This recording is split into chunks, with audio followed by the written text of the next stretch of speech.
Amis sportifs, bonsoir, bienvenue sur Spectrum Télévision. Après quelques semaines de congé, nous sommes donc de retour et c'est toujours avec un plaisir renouvelé de vous retrouver dans le cadre de cette émission de débat sportif comme chaque mercredi à partir de 21h. Au menu de cette édition du mercredi 6 août, dans la pause actualité oblige, présidentielle 2025, l'élection aura lieu le 12 octobre avec 12 candidats.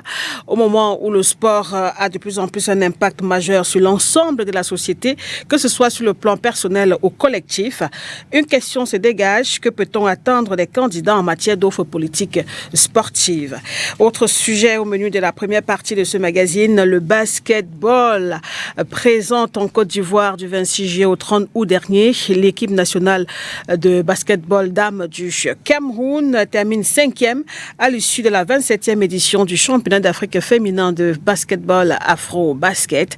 Le Nigeria remporte son 5e sacre consécutif au moment où le Cameroun court toujours après un premier sacre continental. Bilan et perspective du Cameroun dans un instant. Et juste après, place au débat axé ce soir autour de cette problématique. Minsep Marc-Brice Fecafoot, la paix des braves.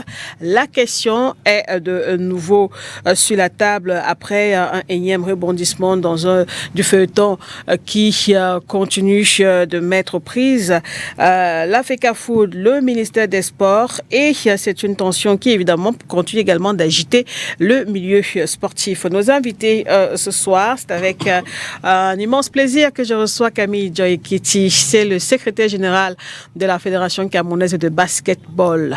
Camille, bonsoir et bienvenue. Bonsoir Lydie. Ça fait un moment. Je suis présent. Ce n'est pas toujours évident de nous avoir parce que les activités nous tirent par-ci par-là. Mais bon, ça va, nous sommes un peu plus stables maintenant. D'accord, merci bonsoir en tout cas. Bonsoir à Mathieu et mon autre co-panéliste. Et bonsoir à tous les téléspectateurs. Merci. Merci bien d'être là, Didier Yimkwa, également en politique, aussi avec un regard très ancré sur le sport. Didier, bonsoir, bienvenue. Bonsoir Lydie, bonsoir aux téléspectateurs, bonsoir à mes copanélistes. C'est toujours un plaisir de partager ton plateau. Merci de m'avoir invité. Mathieu Nathanaël Ndjok, notre confrère, est avec nous. Mathieu, bonsoir, bienvenue également. Bonsoir Lydie Makiza, c'est un plaisir renouvelé d'être sur ce plateau et c'est un honneur inégalé d'être quand même parmi les invités de la reprise après un long congé. Donc je me sens très honoré et j'espère que je vais satisfaire aux attentes de tous les milliers, les millions de téléspectateurs de cette chaîne. Et je profite donc pour saluer tous mes amis et connaissances et mes frères et mes sœurs qui aujourd'hui avec les affaires du numérique, on ne se voit plus beaucoup. Merci Mathieu d'être là. Paul Epanlo et Kango devaient être également des nôtres, mais ce membre du conseil d'administration des camps de Yaoundé ne sera pas là pour raison de maladie. On aura l'occasion de le retrouver dans nos prochaines éditions également. Alors on va donc démarrer sans transition par la pause actu présidentielle 2025. C'est l'actualité et la nuit du sport se met également à l'heure de la présidentielle en attendant l'ouverture de la campagne électorale. Que peut-on attendre des candidats en matière d'offres politiques sportives? C'est une problématique que j'emprunte comme ça à Nasser Njoya, avec qui on va évidemment discuter sur ce thème-là, le moment venu. Mathieu, vous regardez un peu, vous observez la scène politique, vous êtes évidemment aussi ancré dans le domaine sportif, au moment où la vie du Cameroun, la vie politique du Cameroun est en train de prendre un tournant important. Qu'est-ce que les acteurs, peut-être on va passer la parole à Camille, qui est un acteur clé aussi de ce mouvement sportif, qu'est-ce qu'on pourrait attendre de ces candidats-là en matière de sport? On a les 12 candidats qui sont finalement retenus. Merci de m'avoir passé la parole en premier sur ce sujet pour planter le décor.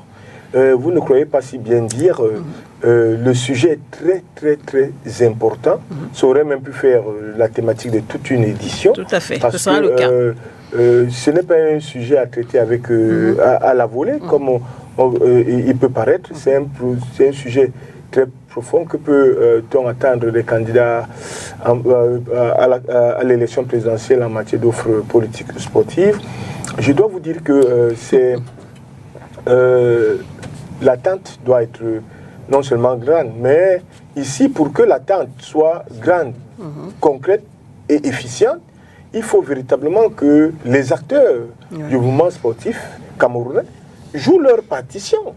Voilà que nous sortons véritablement des tractations préélectorales avec la validation des candidatures. D'ici fin août, on va démarrer avec les campagnes présidentielles. Ce ne serait pas le moment pour les acteurs et la société civile et tous les secteurs d'activité d'aller et d'attendre de ces candidats-là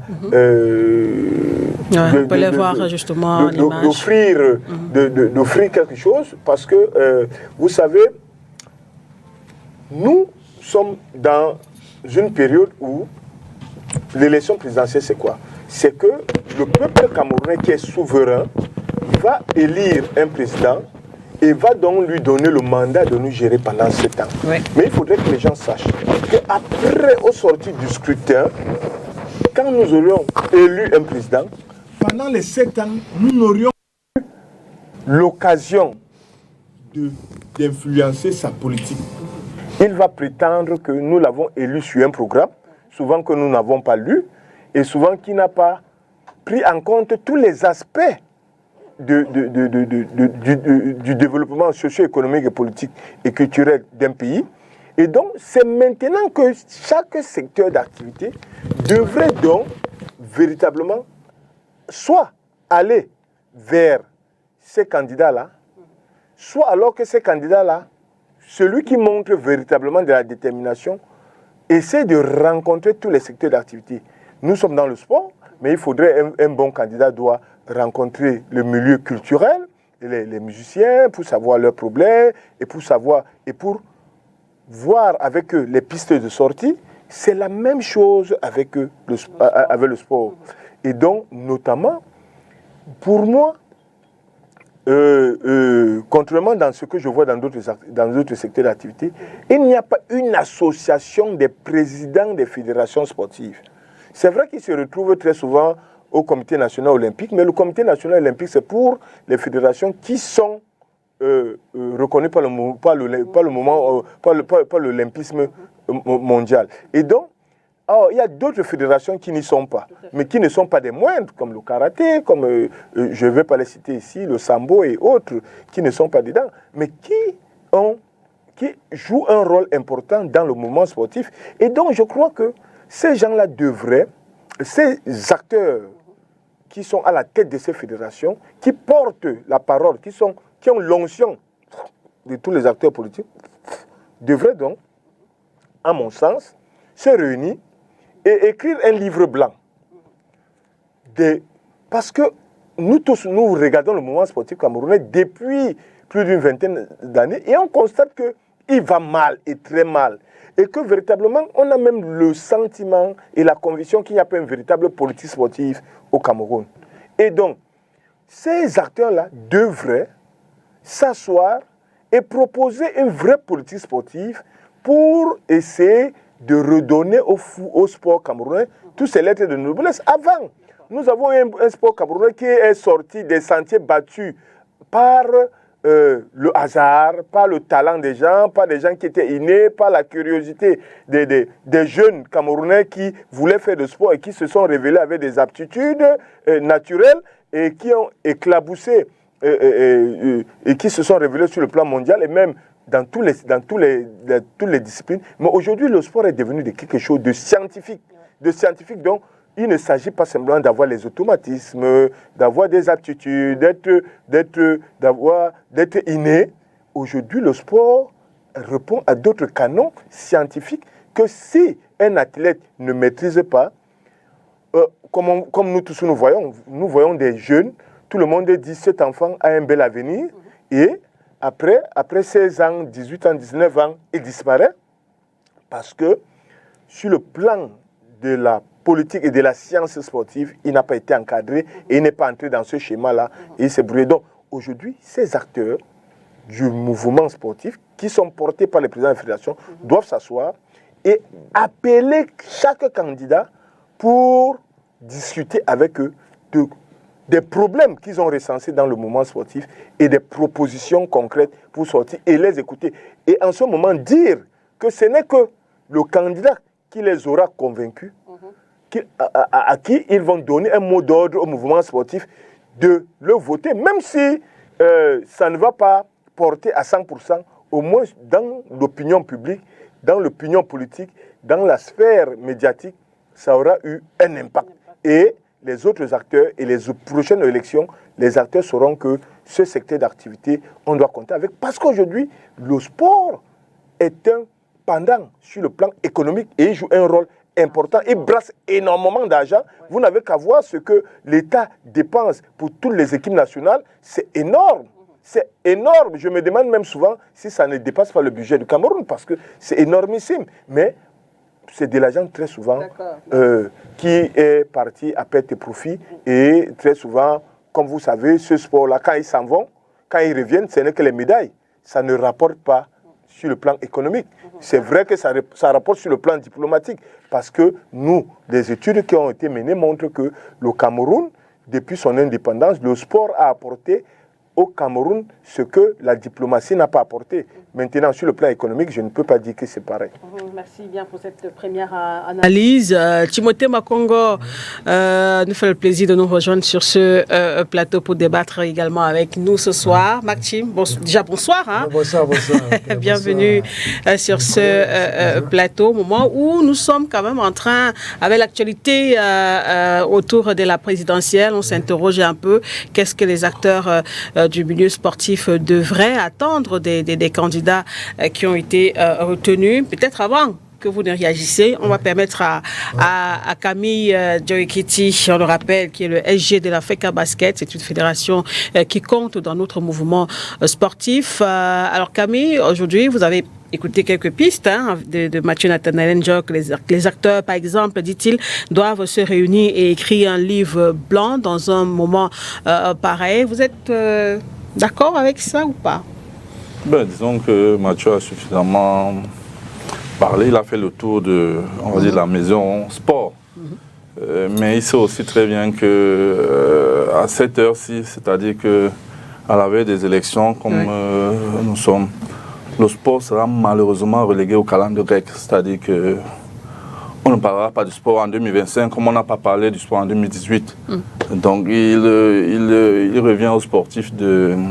Peut-être, c'est ce que je dis, qu'il revient peut-être aux sportifs de faire un pas vers les hommes politiques. Bon, ce qui n'est pas évident en ce moment-ci. C'est-à-dire qu'il fallait mieux le faire, il valait mieux le faire il y a quelques mois encore, avant la tension actuelle. Vraiment, à l'heure actuelle, je pense que le sport n'est pas leur priorité. Enfin, ça, c'est les hommes politiques. Hein. Pour les sportifs, ça devrait être une priorité. C'est les hommes politiques, Camille, mais on sait aussi parmi il y a certains quand même qui ont... Il y a même des sportifs, les dirigeants de sport sont là. Joshua aussi. Pierre Kouemo, le président de foot. Oui, mais bon, là-bas, ils réfléchissent autrement, ils réfléchissent pas. Mais je pense que le sport est un pilier très important dans le développement d'une nation. Vraiment, ça, c'est... On ne pourrait pas dire le contraire. Dans ce pilier, il y a des leviers comme la cohésion sociale. Ça, c'est, par exemple, quand les Lions gagnent, vous voyez bien qu'on est tous heureux. Absolument. Ça n'a plus rien à voir avec les partis ou même les ennemis des uns et des autres. Vraiment, on est tous ensemble parce que les Lions gagnent. Ça, il y va de la cohésion sociale. Il y a santé pour tous. C'est-à-dire que parce qu'on fait du sport, on réduit quand même un certain nombre de maux. Et donc, voilà, on peut être en santé. Il y a le rayonnement international. Parce qu'il a dit tout à l'heure, le sport est devenu le véritable ambassadeur de ce pays.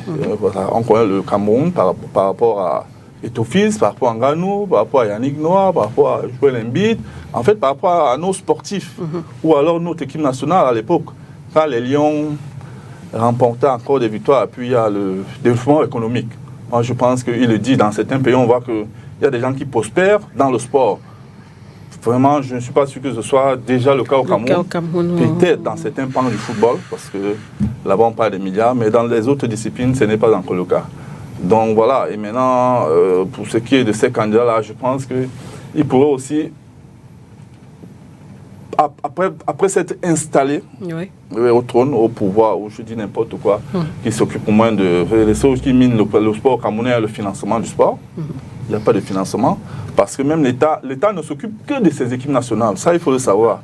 Mais comment on fait pour arriver à l'équipe nationale? Comment les jeunes là, comment ils font pour arriver en haut, pour devenir des joueurs d'élite? Ça, c'est un problème. Donc, le financement du sport et, qu'est-ce que j'avais dit, le développement des infrastructures. Parce que vraiment, au Cameroun, à l'heure actuelle, bon, il y en a depuis 3 ans au football. De basketball, ou alors, on va dire, les sports mineurs, basket, hand, volley, on a hérité de Japoma. Ça, c'est depuis 3 ans aussi. Comment on fait? Comment les gens font dans le nord, à l'ouest, à l'extrême nord? Il n'y a pas d'infrastructure sportive pour que les uns et les autres puissent développer leur discipline ou alors se développer eux-mêmes. Voilà un peu ce que je peux dire pour ce premier tour de temps. D'accord. Timothée Makongo, d'accord ou pas, lorsque Camille estime que bon, le sport sera relégué pendant... Disons qu'ils ont tous les des comptables, mais je suis arrivé en fin d'analyse de Mathieu, qui, sur beaucoup de points, je suis d'accord. Mais je reste convaincu. Il y a des points que je relève dans ce qu'il a dit, parce qu'il a fait une très belle analyse, il faut le reconnaître. Il y a 2 points que je relève. C'est qu'en réalité, pour lancer une réalité camerounaise, donner de la dimension à une réalité camerounaise, il faut l'homme politique. S'il faut cette volonté politique. Mathieu a dit qu'il faudrait que les acteurs de football, rédiger un livre blanc, se mettre ensemble. Mais en réalité, dans les pays comme le nôtre, ça dépend surtout de la volonté politique. Et je veux dire que si la volonté politique décide et pense que le football ou le handball, ou le basketball, les autres sports que certains appellent mineurs, qui sont d'ailleurs des beaux sports pour certains. Mais justement, c'est pour ça qu'il faut que les acteurs suscitent cette volonté politique. Non, je dis qu'en dehors des acteurs, il faut une volonté politique. Nous, à l'époque, quand nous étions plus... Camille dit que, bon, si on attend, ils ne vont pas trop... Ils ne pensent pas. Il faut aller les bousculer. Est-ce que les acteurs sportifs, ils font comment? Ils restent là, ils attendent la volonté politique. J'ai fini mon truc. Je dis avant. Je prends un exemple qui a existé au Cameroun, quand même, à l'époque où, pour nous, les générations, nous qui sommes tournons déjà autour de 70 ans, nous avons eu un sport au sucre qui était obligatoire dans tous les lycées et collèges. Ça fait une certaine promotion du sport, parce qu'on voyait des jeunes qui, en Benjamin, minime, cadet et junior, qui explosaient dans tous les sports. Je voulais dire que ce soit même des sports mineurs qu'on appelait le ping-pong, ou la natation. Nous, le problème, c'est qu'en réalité, nous avons toujours une très très belle pléiade de talents au Cameroun, dans tous les sports. On a eu des générations spontanées en basket, en handball. Justement, et le sucre permettait de les détecter. Et le sucre permettait déjà de les détecter. Et le sucre sortait d'une dimension où le président d'avant avait dit que comme jamais on ne construit un établissement sans un espace sport. Aucun établissement ne pouvait être construit sans un espace sport. Et il y avait donc les infrastructures sportives. Voilà. Non, il y avait ce qu'on appelle les infrastructures sportives primaires. Comme il a dit tout à l'heure, on a un manque réel d'infrastructures primaires, mais les infrastructures suivent un peu la politique qui est mise en place. Je le dis parce que nous avons vu dans beaucoup de pays africains comme l'Angola, l'Afrique du Sud, les pays nord-africains. Toi, tu as vu le centre de Zamalek, mais c'était l'État qui avait boosté Zamalek au départ. Comme en Tunisie, le grand centre de Tunisie, c'est l'État qui a boosté ce centre. Des particuliers, ça sont pris. Mais au départ, au Cameroun, nous avons vu tous les grands clubs, même en handball. Notre handball, à un moment donné, nous étions pratiquement dans les meilleurs Africains en handball. Parce que nous avions des équipes qui étaient valables, qui venaient des SICAM, avant même les années 80, même depuis les années 75, on avait les meilleures équipes d'Afrique, en handball, en basketball, ils étaient valables. Il y avait des établissements au niveau du scolaire seulement, des établissements qui vous fournissaient des basketteurs, des handballeurs, et tout ça, ça venait du scolaire. Et le scolaire arrivait à booster. Aujourd'hui, nous sommes entrés dans une ère où l'homme politique ne s'intéresse pas au sport. Et la plupart mais récolter les résultats du sport. Voilà. Ça, je suis d'accord avec toi là-dessus. Et l'homme politique ne récolte pas les résultats. Nous entrons dans une où parce que... et les sportifs doivent continuer à regarder. Qu'est-ce qu'ils doivent faire par eux? J'en arrive. Oui. Ce que je voudrais dire, c'est que tout à l'heure, Mathieu a dit quelque chose, je ne suis pas tout à fait d'accord avec lui sur ça, parce qu'il a dit que sur le plan économique, ça ne rapporte pas grand-chose. Mais en réalité, le sport, si on avait fait une étude, et c'est là qui parle alors des fédérations et de tous ces gens-là qui doivent se le dire. Si on avait une étude, le sport rapporte énormément. Oui. Moi, quand je parle sur le concret, ça ne rapporte pas. Mais c'est un pôle économique important qui peut absorber même beaucoup de... le Cameroun qui peut absorber même 50% du taux de chômage, je suis d'accord avec toi. Mais il faut penser ça. Le Cameroun a encore 40% des terres arabes qui ne sont pas exploitées. Ça veut dire que l'agriculture peut encore nous rapporter beaucoup. Mais il n'y a personne sur le plan politique pour dire que ces 40% des terres arabes que nous avons dans notre pays, le Cameroun, ne sont pas exploitées. Donc, ça veut comment dire on fait pour les exploiter? Il faut donc des hommes politiques qui entrent dans une... C'est pour ça qu'il a dit que chaque secteur d'activité doit interpeller ces candidats. C'est pour ça qu'on entre dans une révolution de sport. Vous avez par exemple au football, les gens ont dit que le ministère dépense beaucoup. Toi, tu es au courant? Le football, à un moment donné, pour la préparation de l'équipe nationale de football, la FIFA, quand nous étions qualifiés pour la Coupe du Monde, la FIFA nous remettait 4 milliards de francs. Et de ce que l'État prenait 2,8 milliards, puis l'Afrique mais ça veut dire que ces 2,8 milliards à eux seuls pouvaient suffire à faire quelque chose. Pendant longtemps, prenons le cas de l'équipe du Nord, comment on appelle Coton Sport de Garoua. C'est-à-dire que pendant longtemps, leur objectif, c'était d'arriver en quart de finale ou en demi-finale de la Coupe d'Afrique. Et dès que vous arrivez en quart de finale, vous êtes sûr d'avoir 1 milliard. Et avec 1 milliard de francs, vous prenez un entraîneur qui vous donne 2 millions de francs par mois pour booster le sport. Donc on est dans la stratégie.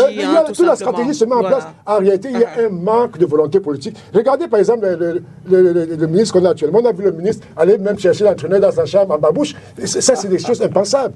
On a un peu diminué le truc. Et les enfants qui sont aujourd'hui dans les collèges et lycées, ils ne sont pas intéressés au sport.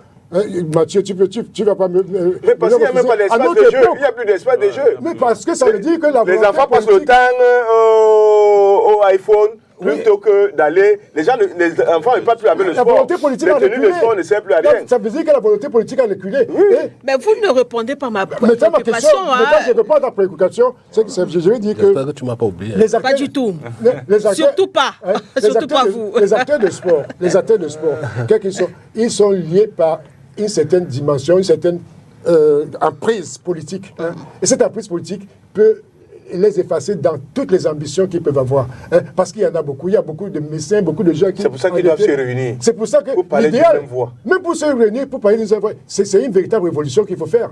C'est une véritable révolution. Il faut un leader politique d'abord. Parce qu'en réalité, la plateforme sportive, les gens ne se rendent pas compte, mais si un leader politique... Timothy Makonga, vous savez que quand il y a le sommet des chefs d'État, avant le sommet des chefs d'État, il y a des ministres qui se réunissent, qui travaillent tout ce que les présidents vont venir valider. Donc quand je dis que les présidents de fédération s'asseyent, c'est que derrière, ils ont un titan comité de leurs secrétaires généraux, des experts qui ont travaillé pour aller parler plus que nous. Terminé, Maxime, et puis Didier va réagir. Tu vas parler, Ce que je voulais dire, en réalité, sur le plan économique, le sport est extrêmement porteur. Je donne un autre exemple. Nous avons à peu près 210... Dans le monde de jeu, c'est 800 milliards de dollars que ça brasse. Non, moi je parle de 210 internationaux. Tous les sports. Des gars qui sont des professionnels. Un exemple, ils donnent, chaque fois qu'ils ont un contrat ou un contrat renouvelé, ils versent 5% à l'Africa Foot. Ça veut dire que dans le compte qui gère cet argent, c'est des milliards. Mais qui sait à quoi, on ne sait pas exactement. Donc il y a l'aboutissement des argents et des productions qui sont faites par les milieux sportifs, qui sont mal utilisés par l'homme politique, ou qui sont confisqués par l'homme politique, où il y a une certaine casse d'homme politique. Donc nous avons un problème. Parce qu'il n'y a pas de cahier des charges, il n'y a pas de il n'y a pas de cahier des charges, il n'y a rien qui contrôle les contrôles. Il n'y a pas de vision. Donc il y a des choses pour lesquelles il faut avancer. Alors les hommes politiques sont fortement indexés sur ce plateau. C'est pour ça que j'ai tenu à ce que Didier Yimkwa soit également parmi nous, lui qui est dans les deux milieux, et la politique et le sport. Alors Didier, pour une problématique pareille, quelle est votre analyse? Bon, j'ai suivi mes prédécesseurs. Ce que je retiens, c'est que le sport aujourd'hui, dans la géopolitique mondiale, est le premier élément du soft power. Oui. Il n'y a pas mieux aujourd'hui en termes de diplomatie, en termes de relations internationales. Sauf que chez nous, c'est la récréation chez nous.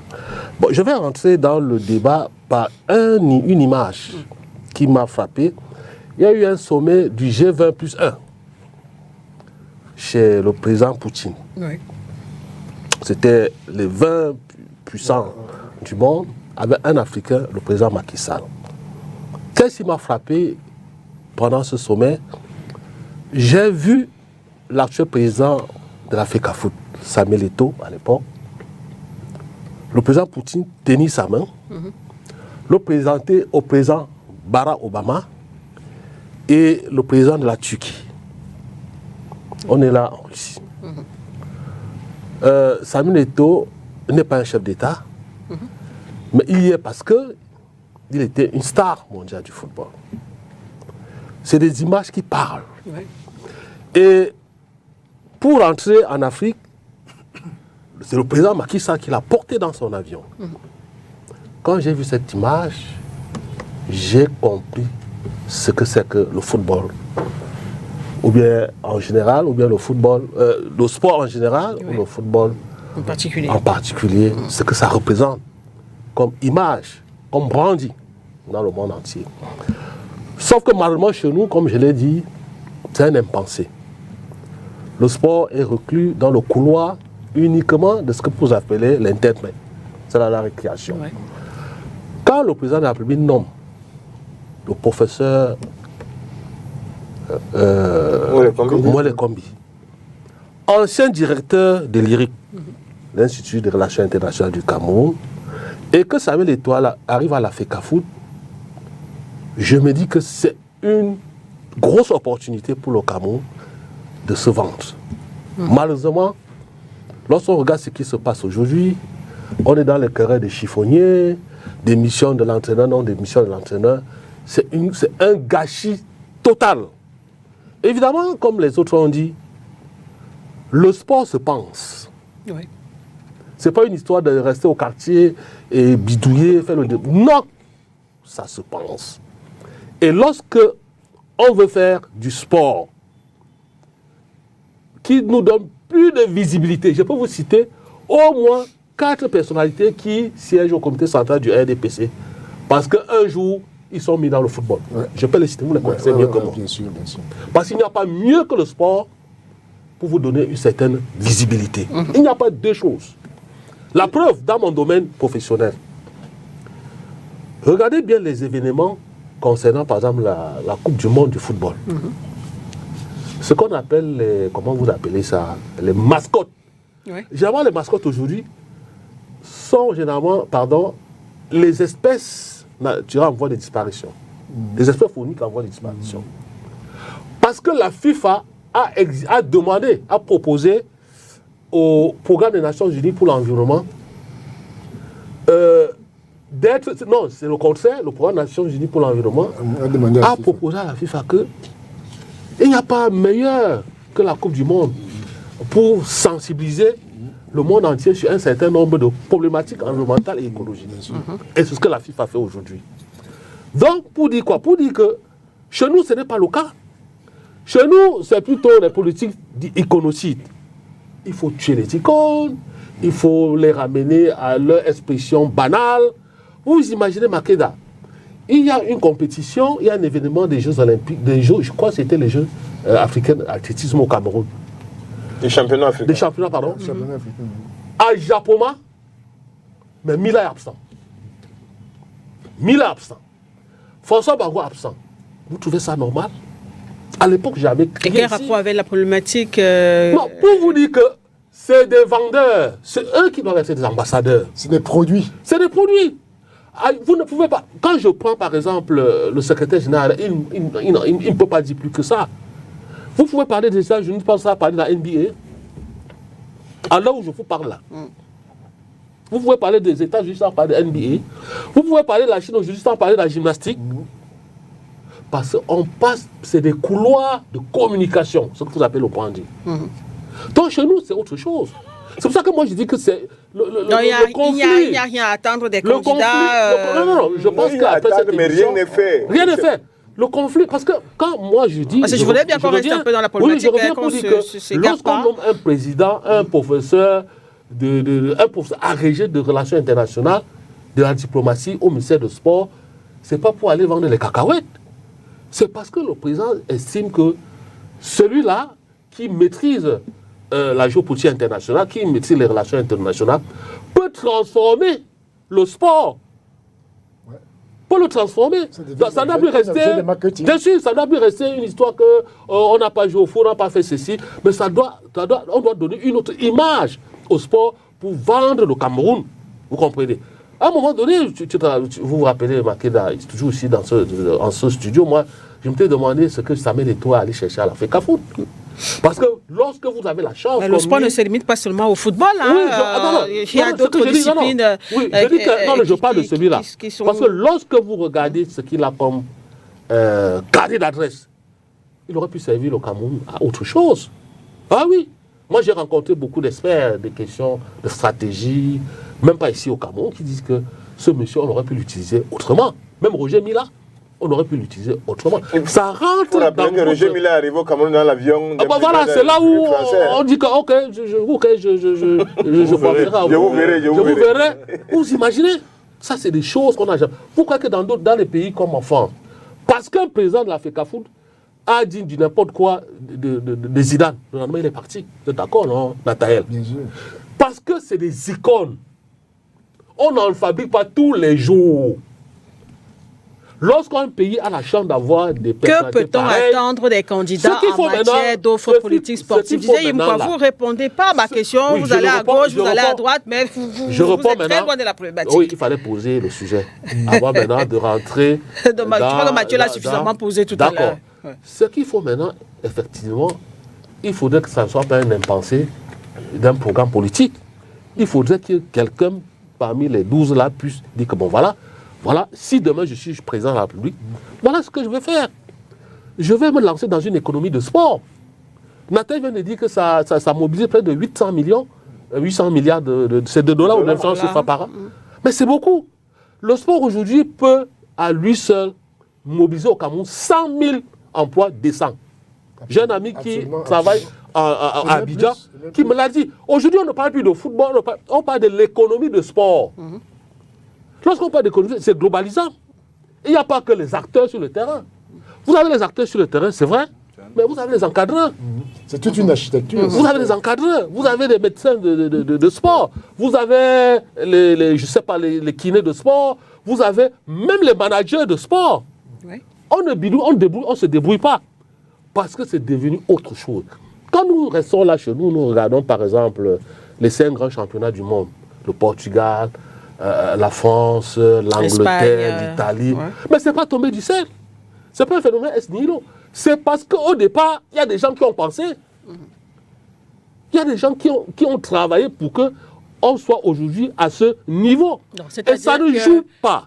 Si je vous comprends bien, les acteurs sportifs, ils restent là, ils attendent que les politiques pensent. Pas qu'ils vont rester. Non, on est dans une démarche participative, inclusive. Si vous êtes un politique aujourd'hui, qu'est-ce que vous en savez du football? Vous devez aller vers les acteurs. Vous discutez avec eux. La moindre chose, lorsqu'on se met dans ce que les anglo-saxons appellent la démarche bottom-up, vous allez vers eux. C'est eux qui vous disent exactement quel est leur problème. C'est eux qui vous présentent leur doléance. Et c'est à partir des avis pertinents que vous avez recueillis chez les sportifs que vous élaborez un programme sur un temps. Et vous cherchez avec qui réaliser le projet. Donc on ne se débrouille pas, on n'entend pas que, bon ok, le jour où je suis président de la République, je nomme un ministre de sport, je sais pas, je nomme quelqu'un et puis c'est tout. Non, c'est des choses bien pensées qui doivent être séquencées et puis résolues sur un temps bien précis. Parce que, comme je l'ai dit tantôt, que ce soit le NBA aux États-Unis, je ne sais pas où, quand vous regardez comment ces gens jouent, dans les structures, comment les équipes sont encadrées, mais vous comprenez, derrière, il y a du travail. Les gens travaillent. Et vous, les médias, vous accompagnez.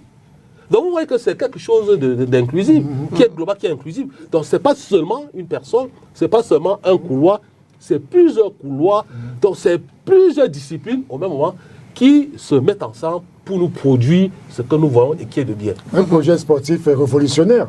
Enfin, quelque chose de révolutionnaire, c'est possible, mais il faut que ce soit pensé par l'État. Vous savez, tout à l'heure, vraiment, j'ai aimé ce qu'il était en train de dire, parce que quand vous regardez le basketball, le NBA, hein, il n'y a pas seulement le basket qui se joue là. Hein. Vous allez voir les pom-pom girls, et c'est toute une école. Quand vous devez être pom-pom girl, quand vous devez être... Il y a des musiciens, des orchestres qui se préparent. C'est toute une armada d'organisations. Et on peut le faire dans notre pays. Nous avons des talents à tous les niveaux. Mais maintenant, c'est le rassemblement. Comment... Vous ne pouvez pas être dans un pays... Moi, je comprends que l'égoïsme naît de ce que, au niveau même des gouvernements, du gouvernement local, ou des sociétés d'État locales, vous allez voir un DG qui gagne 13 millions. Pourquoi il gagne 13 millions? Vous ne savez pas. Et le DG à côté qui gagne 3 millions, 4 millions. Je dis, c'est toute cette disparité-là qui crée des diversions terribles, qui crée un État qui devient fou. Parce que, expliquez-moi pourquoi un DG, quelle que soit la société camerounaise, va se retrouver à 13 millions et un autre à 2 millions. Ça, c'est impensable. D'accord. Et c'est toute cette diversité qui se retrouve aussi dans le sport. C'est même une suite logique dans le marketing du sport. Donc, quoi, pression sur le ministère des Sports, par exemple Non, ce n'est pas le ministère des Sports ici. Le ministère des Sports, c'est un politique. Oui. C'est un politique, c'est quelqu'un qui est nommé. Et il ne peut être nommé que parce que... Ce Didier disait qu'ils attendaient, par exemple, à ce qu'il y ait plus de rayonnement du Cameroun à l'extérieur sur le plan Comment on fait pour le rayonnement? Il faut fabriquer les talents. C'est tout. Et comment on fabrique les talents? Il faut le penser. Il faut une politique sportive. Il faut qu'on arrête les générations spontanées. Il faut qu'on arrête les résultats au hasard que nous avons, qui ne sont pas préparés. Ou nous-mêmes, nous partons à une compétition, nous disons, on n'est pas sûr de gagner, après on gagne. Après, on reste, on est surpris, on entend que, oui, il y a un Camerounais qui a gagné un championnat du monde de boxe, de karaté, mais personne n'a rien préparé. Ou on apprend qu'il y a une Camerounaise que l'équipe nationale de France n'a pas pu recruter là-bas, mais elle est 3e au championnat de France, alors on va la recruter pour la mener aux Jeux Olympiques. Non, il faut qu'on arrête ces bidouillage-là, comme a dit Didier. Il faudrait qu'on pense aujourd'hui à la politique sportive. La politique sportive, c'est toute une économie. Comme il a même dit, c'est une économie du sport. Et donc, pour cette économie du sport, c'est quand on a fini de...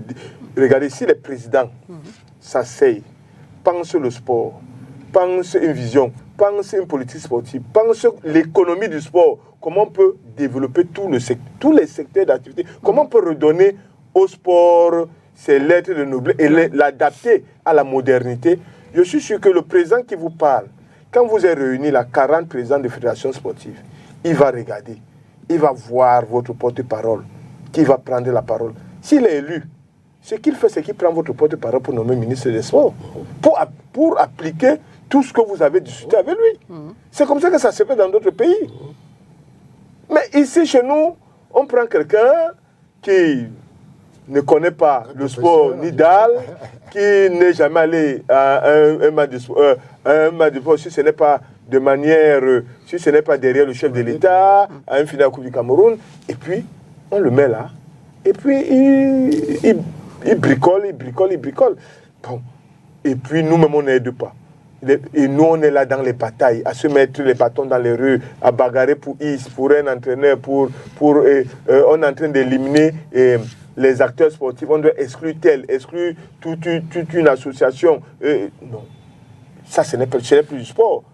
Il faut, Makongo l'a dit, il faut penser comment est-ce qu'on peut gérer, exploiter les retombées du football, du sport en général, pour que ça rapporte au sport. On a quand même j'ai entendu quelqu'un qui se battait. Vous étiez à la cérémonie des AGSC Awards récemment, où le ministre quand même faisait le bilan des disciplines sportives, des médailles. On ne le dit pas suffisamment, mais ce ministre, sans être un acteur sportif avant, a travaillé dans l'accompagnement du sport camerounais et que on se retrouve en 7 ans avec plus de 7000 médailles récoltées et trophées récoltés dans le monde entier pour des fédérations que l'État a accompagnées, qui sont revenus, mais on ne communique pas suffisamment dessus.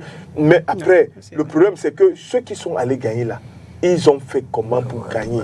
C'est ça le problème. Et ceux qui ont gagné, il faut un statut du sport. Par exemple, dans la politique sportive, il faut un statut du sportif de haut niveau. Il ne faudrait plus qu'un gars qui a joué au haut niveau soit un gueux. Après ça, comment on fait pour l'intégrer? En Europe, je me rappelle un jour, j'ai trouvé un document.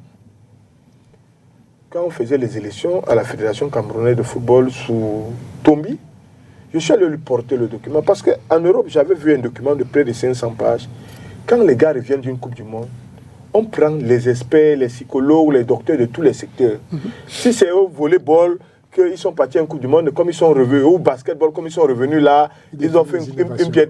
On met une cellule de réflexion. Comment est-ce qu'on peut améliorer les performances? On fait le diagnostic de ce qui n'a pas marché. On se projette. C'est toute cette documentation-là qu'on compile pour définir la politique sportive. Mais chez nous, ce n'est pas le cas. Quand une fédération revient d'une compétition, je me demande même s'il y a un rapport. On passe à autre chose. C'est ça le problème. Donc, il faut qu'on pense, on pense véritablement ce sport. Il y a des choses à faire. Je vous dis, je sais, vous citez seulement 3. Cabral Libi était chroniqueur sportif non aussi, seulement mais il était pressenti il y a 2 ans pour être président des Dynamo de Douala. Après, il a décliné l'eau. Tous ces gens-là, vous regardez le comité central du RDPC, ils sont là-bas, une centaine qui financent le sport, qui sont dans le sport. Quand vous regardez Colombe de Saint-Mélima, c'est les politiques qui financent ce club-là pour avoir la notoriété qu'elle a aujourd'hui. Et quand vous regardez Panthère de Baganté, qui est deuxième, c'est le politique qui est derrière en train de financer. Donc, simplement que ce financement-là est hasardeux. Il n'est pas pensé, il est désordonné, on peut le canaliser. Et le football, je voulais le rappeler, dans une étude en France, a démontré que, pas le football, le sport en général, absorbe à un taux de 0,2% de chômage. C'est-à-dire que ça absorbe 99,98% de tous ceux qui ont fait une formation dans le sport. Parce qu'en Europe, nos frères qui partent en Europe, qu'est-ce qu'ils font? Ils apprennent à être entraîneurs dans les salles de gym. C'est un sport. Ça leur rapporte de moniteurs. Ça absorbe. Et dans le sport, il faut dans les clubs là, il y a quelqu'un qui a la buanderie pour laver tous les équipements là. Il faut les chauffeurs. Il faut les chauffeurs pour conduire le bus qui est là. Il faut les mécaniciens pour réparer ce bus-là. C'est pour dire que si l'économie du sport est pensée, Yimko a dit ça absorbe.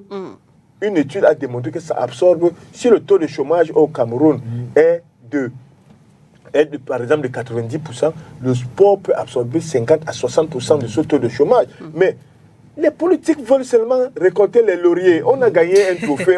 Mais qu'est-ce qu'ils ont fait? Et les acteurs aussi. Et même les acteurs, les fédérations, c'est qu'un président arrive là, tout son problème, c'est venir s'éterniser. Personne ne travaille à laisser quelque chose à la postérité. Chacun travaille à venir s'éterniser. Parce que, en fait, il n'apporte rien. Moi, je vois les présidents parce que c'est les gens que je respecte parce qu'ils se sacrifient beaucoup. Mais je vois beaucoup d'autres qui n'ont même pas mon ami Ekiti, Camille Ekiti, qui n'arrivent même plus à faire leur profession. Parce qu'il faut toujours, il faut penser le sport, il faut voyager, il faut s'occuper, il faut aller à réunion ici. Mais ils doivent avoir un salaire dans ce domaine pour véritablement prendre une mise en disponibilité.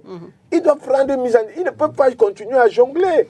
Il faut un salaire. Et quand il n'y a pas ce salaire, on est obligé de bidouiller, de voler, de détourner l'argent des primes des athlètes ou de faire des surfacturations pour voyager et se partager le surplus avec les agents du ministère des Sports. Donc, il y a un gros travail. Il y a un gros travail. Et nous sommes là. Ce n'est pas... Notre échec, on doit parler de la basket.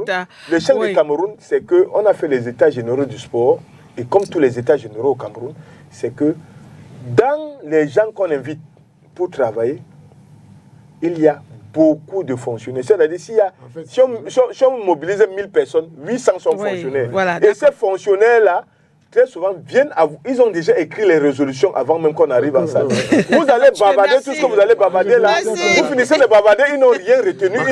Merci, on doit évoluer. On a mis beaucoup de temps sur ce sujet alors qu'on a un bilan de la basket. Non, pourquoi? Tu me donnes pas la parole.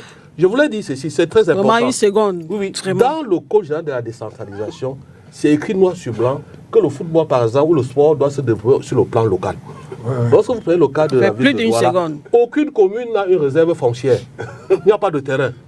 Et même ces stades-là, c'est-à-dire Unification, Japoma, à l'époque, quand le président Biya crée l'ONIES et nomme je ne sais pas qui, j'ai été le premier à être contre. Parce que ces stades-là, si on veut respecter la logique de la décentralisation, ces stades-là doivent rentrer dans l'escarcelle des communes. C'est des communes qui devaient gérer ces stades-là. Si alors, possible, mais c'était comme ça à l'époque. des prestataires. Affaire à suivre. Hein. On aura l'occasion de rebondir sur cette problématique.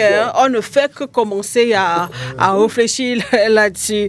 Afrobasket Dames 2025, cette fois, vous le savez, le tournoi s'est déroulé du 26 juillet au 3 août dernier à Abidjan, en Côte d'Ivoire, au Palais des Sports de Trècheville. 12 pays ont participé à cette compétition, parmi lesquels le Cameroun, organisé par FIBA Afrique. Le vainqueur de cette 27e édition n'est autre que le Nigeria, qui trône sur le toit de l'Afrique depuis plusieurs éditions. Le Nigeria, on le rappelle, qui a battu en finale le Mali, 78 contre 64, et remporte dans la foulée son 7e sacre, le 5e consécutif. On va peut-être faire un commentaire, Camille, sur cette équipe du Nigeria qui remporte cette finale de l'Afrobasket Dames. Surprise? Surpris ou pas? Non, pas du tout. Pas du tout. L'équipe du Nigeria, c'est une mastodonte qui a avant la fin, déjà son 26e match l'Afrobasket sans défaite. Sans défaite, oui. Voilà, la dernière défaite du Nigeria, c'est justement à l'Afrobasket 2015 à Yaoundé, et c'était face au Cameroun. Ça, c'est la dernière. 2015, hein, donc ils ont gagné 2017, 2019, 2021, 2023, 2025, sans défaite. C'est pour dire quel est le niveau de cette équipe-là. Bon, j'ai envie de dire que c'est des hommes. En fait, l'équipe du Nigeria, Dame, c'est des filles, mais oui, il faut le voir pour croire. Effectivement, elles marchaient presque sur tous leurs adversaires. Elles ont eu du mal peut-être en finale et en demi-finale. D'ailleurs, le Sénégal, finale, le Mali, bon voilà. Ça c'est un peu joué, mais quand vous les voyez dérouler, effectivement, c'est une équipe qui a effectivement entre deux afros, elle a d'autres compétitions dans la championnat du monde, parce que là, par exemple, elle est qualifiée directement. Elle aura les JO, elle va faire les TQO. Donc, elle joue 3 ou 4 compétitions avant le prochain Afrobasket, quand peut-être l'équipe du Cameroun ne revient qu'à cet Afrobasket. C'est pour dire qu'elle a plus de mal dans les jambes, et voilà, elles sont plus aguerries, elles jouent ensemble. Bon, vraiment, c'était pas une surprise. Tout le monde attendait, tout le monde espérait qu'une autre équipe accrocherait le Nigeria, mais malheureusement, ça ne s'est pas fait. Ça ne s'est pas fait, et le Nigeria, sans surprise, l'a emporté sur les autres. Ce sacre-là. Alors, le Cameroun, dans cet Afrobasket, on va peut-être rappeler, pour ce qui est du parcours du Cameroun à Abidjan, on était dans le groupe B, on a joué contre le Soudan du Sud le 27 juillet, et victoire donc du Cameroun 70 contre 63 pour le Soudan du Sud. Le 28 juillet, voilà, le Cameroun affrontait l'équipe du Mali 49 contre 75, et puis le 30 juillet, le Cameroun a battu l'Angola 85 contre 64. 31 juillet, quart de finale, Nigeria-Cameroun. Là, on est tombé, de voir le Nigeria 47 contre 83. L'écart est assez énorme. Et puis, le 1er août, demi-finale pour la 5e place, Côte d'Ivoire-Cameroun. Victoire du Cameroun 83 contre 68. Et le 2 août, match pour la 5e place, le Cameroun face au Mozambique, 60 contre 40. Voilà un peu le parcours du Cameroun dans cette 27e édition de l'Afrobasket Dames. Quel regard est-ce que vous portez justement sur notre équipe dans cette compétition, globalement? Disons que s'il faut dire un mot dessus, pour moi, j'ai un sentiment mitigé. Mitigé parce que déjà avant la compétition, enfin quelques mois avant, nous avions une équipe qui pouvait jouer le podium. Enfin, quand je dis le podium, je dis même qui guettait le sacre continental. Et puis nous avons eu l'une de nos meilleures pépites, en l'occurrence Monique Makani, qui a été draftée en WNBA. Et en WNBA, la saison est en cours. Donc pas moyen de venir jouer avec ses coéquipières, pas moyen de prester avec ses coéquipières. Et après, pendant la compétition, il y a, on va dire, notre meilleure joueuse qui était, elle, en WNBA, déjà il y a 2-3 ans. Il s'agit de Jussi Fankam, Menjadeu, la fille d'un ancien footballeur qui est en Konsamba, et qui se blesse. D'ailleurs, qui joue maintenant en France, en Ligue d'élite en France, et qui se blesse pendant la préparation. Et là, vraiment, nos ambitions commencent à chuter. Bon, elle se blesse, mais elle fait que finalement la compétition, mais vraiment, on va dire, sur un genou. Pour qui connaît Jussi, là, vraiment, joue toute la compétition sur un genou. Et donc, nous ne pouvions pas... On a fait du mieux avec ce que nous avions, en fait. Et quand vous regardez nos 2 défaites, parce que ceci, en compte, on a 4 victoires et 2 défaites. Et nos 2 défaites, nos 2 uniques défaites, c'est contre le champion et le vice-champion. Ce sont les 2 finalistes. Ouais. C'est contre le Mali et sont le Sénégal. Nigeria. Et le Nigeria, autant pour moi. Et je pense que nos filles... On a dit que le Cameroun aurait pu être sacré, là. Enfin, Soudan Sud, Soudan qui est 3e, nous l'avons battu au Soudan en poule. C'est pour dire qu'en fait, il y a le hasard du Canada fait que tu peux rencontrer quelqu'un qui t'élimine avant, et puis voilà.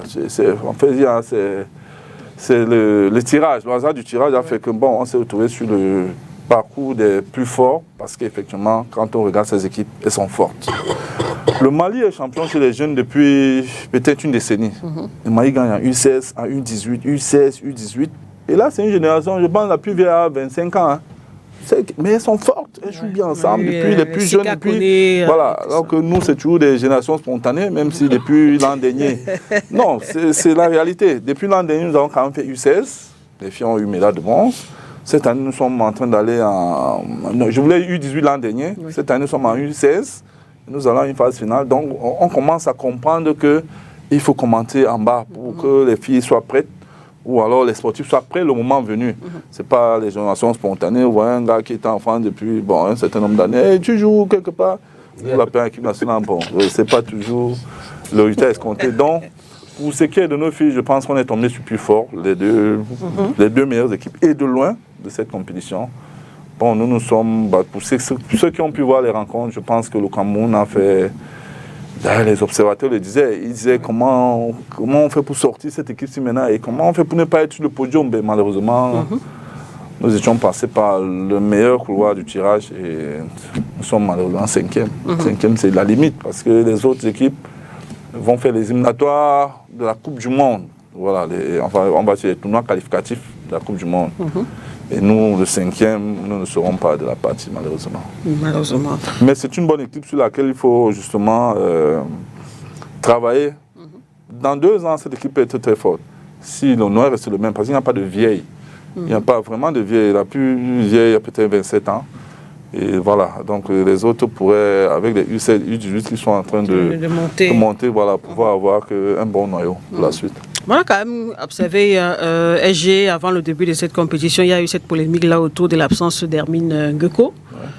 Qu'est-ce qui s'est passé il s'est passé que le coach a estimé qu'après une discussion avec Hermine Ngeko, parce que c'est vrai que les gens parlent mais ne savent pas, le coach a estimé d'abord, plusieurs mois avant, qu'Hermine Ngeko, qui était la capitaine de son équipe jusqu'au qualif de cette afro, c'est-à-dire en RDC il y a 1 an, mais il estimait que il fallait passer à autre chose, qu'Hermine était déjà vieille et lui ne la voyait plus dans sa rotation.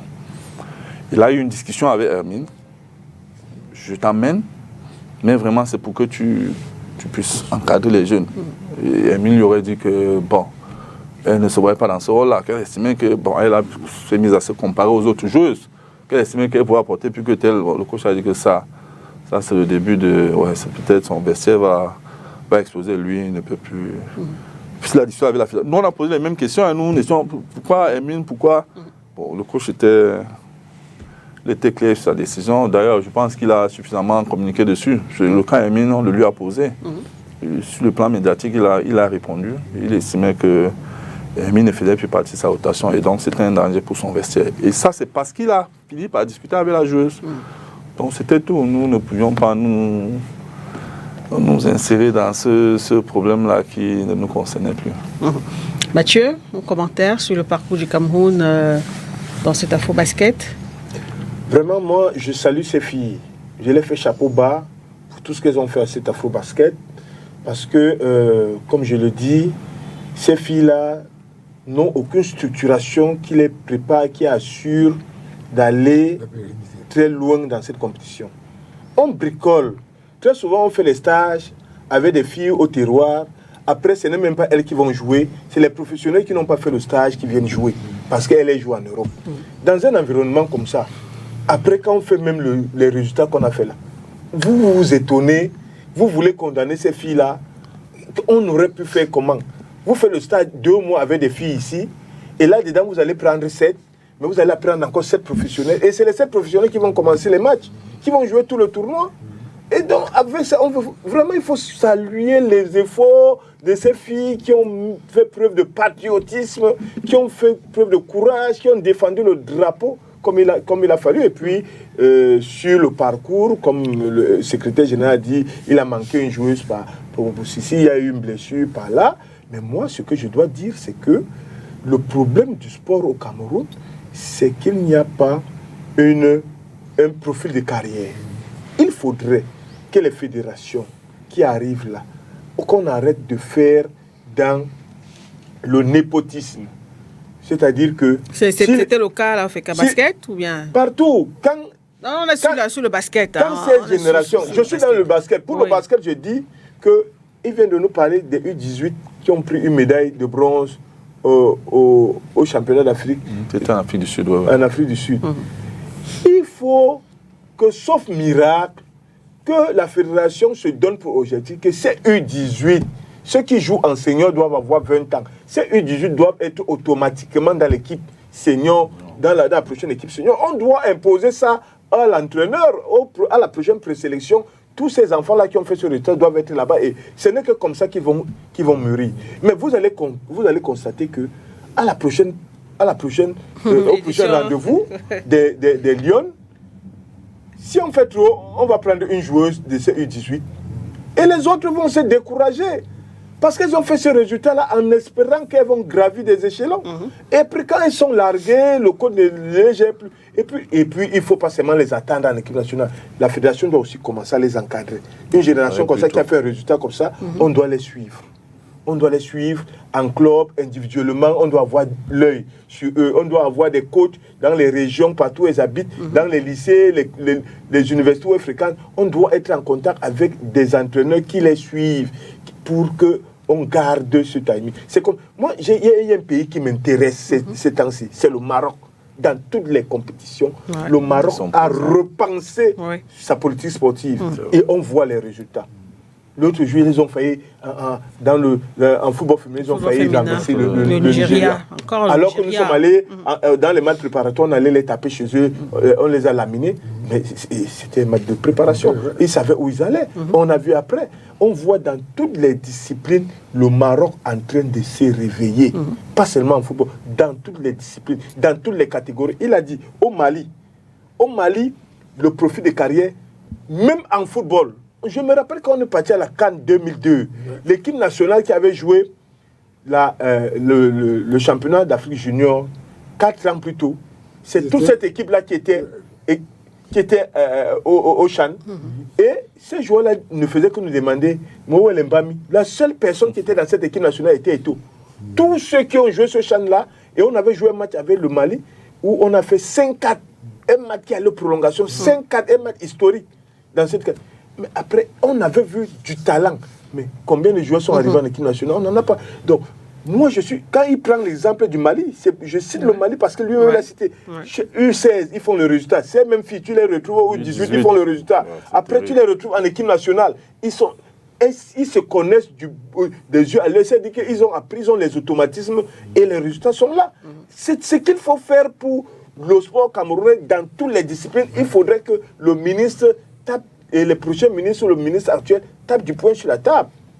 Et que au moins que lui aussi il ait une réunion au moins 2 fois par an avec toutes les fédérations pour faire l'évaluation de ce qui ne va pas et de ce qui va. Le problème c'est que quand on fait là, un ministre fait 7 ans, 4 ans au pouvoir, tu ne te rappelles pas qu'il a réuni tous les présidents des fédérations pour penser son sport. C'est-à-dire que c'est comme ça, c'est hasardeux. Il y a un véritable travail administratif et politique à faire pour redresser le sport camerounais. Et c'est sur des petites choses. Dis-moi, si un ministre se réunit 2 fois par an avec les présidents de toutes les fédérations, avec les secrétaires généraux de toutes les fédérations, je suis sûr qu'il aura de la matière pour redresser le mouvement sportif. On va lui dire ce qu'il faut faire.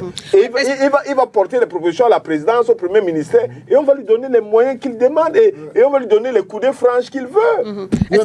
Est-ce que quand même au niveau de la FECA, parce que vous êtes un peu dans ce sillage-là, c'est-à-dire les joueurs qui sont dans les catégories inférieures, puissent avoir une trajectoire qui les amène en équipe senior. Mais je veux dire que c'est vous n'êtes pas très sûr. Non. Il a parlé des U18, moi j'ai parlé des U18. On a eu cette médaille de bronze l'an dernier et 2 étaient en sélection nationale à Abidjan. 2, ça dit que Emédié et Equipo. 2 étaient en sélection nationale. Elles étaient les 2 meilleures là-bas et donc elles ont prouvé toute cette saison. D'ailleurs, sans trahir un secret, la meilleure joueuse de cette saison, c'est l'une de ces joueuses-là. Tu vois une fille de 18-19 ans qui est en train de voir la meilleure joueuse de la saison chez les dames, catégorie dames. C'est une de ces jeunes-là. C'est pour dire que oui, elles sont suivies et puis il y en a qui progressent véritablement. Oui, Timothée, et puis on va écouter une petite interview. Par rapport à notre équipe nationale, elles ont été très courageuses. Moi, je dis courageuses, simplement compte tenu des autres. Mais je veux revenir sur le schéma tactique du Nigeria qui existe depuis près d'une vingtaine d'années. Dans toutes les fédérations, ils ont une direction technique nationale qui définit l'architecture sur tous les plans, ce qu'il faut faire. Et elle commence déjà, le basketball commence à 10 ans, à 12 ans, les mêmes personnes. Celles qui deviennent professionnelles à 18 ans... Il y a des championnats compétitifs à toutes les catégories. Oui, et ceux qui deviennent professionnels, ils ont une période où ils rassemblent tous leurs professionnels, ils essaient d'évaluer les périodes, ils peuvent se retrouver, qui peuvent être des périodes d'une semaine, 5 jours, où ils viennent jouer avec les locaux, les et dans ces pays-là, les entreprises investissent dans les clubs. Ça veut dire qu'il y a un On a un pays où les gens viennent gagner de l'argent et personne n'investit dans le sport. Nationale. Et ça veut dire que sur le plan technique, la direction technique intervient, sur le plan de la morphologie des joueurs, sur le plan de l'architecture même du jeu, et tout ça, les directions techniques nationales interviennent. Nous n'avons pas ça au Cameroun. Ce schéma-là, le Maroc l'a copié depuis près d'une dizaine d'années et les résultats se font sentir maintenant. Il a parlé du Maroc tout à l'heure, effectivement, c'est extraordinaire ce qu'il fait le Maroc. L'Angola l'avait fait l'Angola l'avait fait une période. Malheureusement, ils ont changé de ministre des Sports, ils sont revenus dans les tracasseries africaines, dans les africanités, comme je les appelle. Et l'Afrique du Sud le fait aussi déjà. Vous voyez, l'Afrique du Sud monte parce qu'ils ont compris cette politique de partir très jeune et de ne pas perdre de vue les joueurs. Et pour ça, il faut un organe qui ressemble à une direction technique. La plupart de nos directions techniques ne servent à rien. C'est des espèces de mangeoires. C'est la dénomination de petits copains. C'est des espèces de mangeoires, c'est tout. Voilà, qui n'ont même pas le pouvoir, qui ne collaborent même pas avec l'intérêt sélectionneur. D'abord, ils sont toujours en conflit. Donc, il y a ce problème-là parce que si on suivait des directives d'une direction technique qui... Dans le cadre des innovations, dans le cadre de toute forme d'innovation. Qui pense la discipline. Avec des rassemblements rigoureux, en suivant individuellement les joueurs qui sont éparpillés au niveau de la diaspora. Qui doit savoir qu'en basketball, dans tel plan, depuis 5 ans, on n'a pas une joueuse de telle qualité. Il faut fabriquer. Mathieu, c'est ce que je voulais dire. Les joueuses du Nigeria qui ont gagné, beaucoup se connaissent depuis 8 ans. Oui. Beaucoup jouent ensemble depuis 8 ans. Pourquoi ne voulez-vous pas qu'elles ont des automatismes extraordinaires?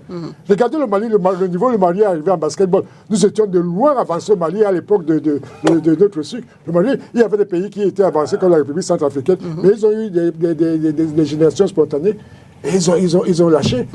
Des pays comme l'Égypte, l'Algérie étaient aussi avancés parce qu'ils avaient des directions techniques. Bon, eux, je ne sais pas, il y a une chute qui ne se justifie pas, mais le Maroc est dans une véritable... La RCA, c'est les guerres, mais je crois que... S'il te plaît, je voudrais, avant de vous passer la parole, qu'on écoute rapidement aussi ce bilan dressé par Yves Tala, qui est l'ancien président de la Ligue régionale de basketball du centre.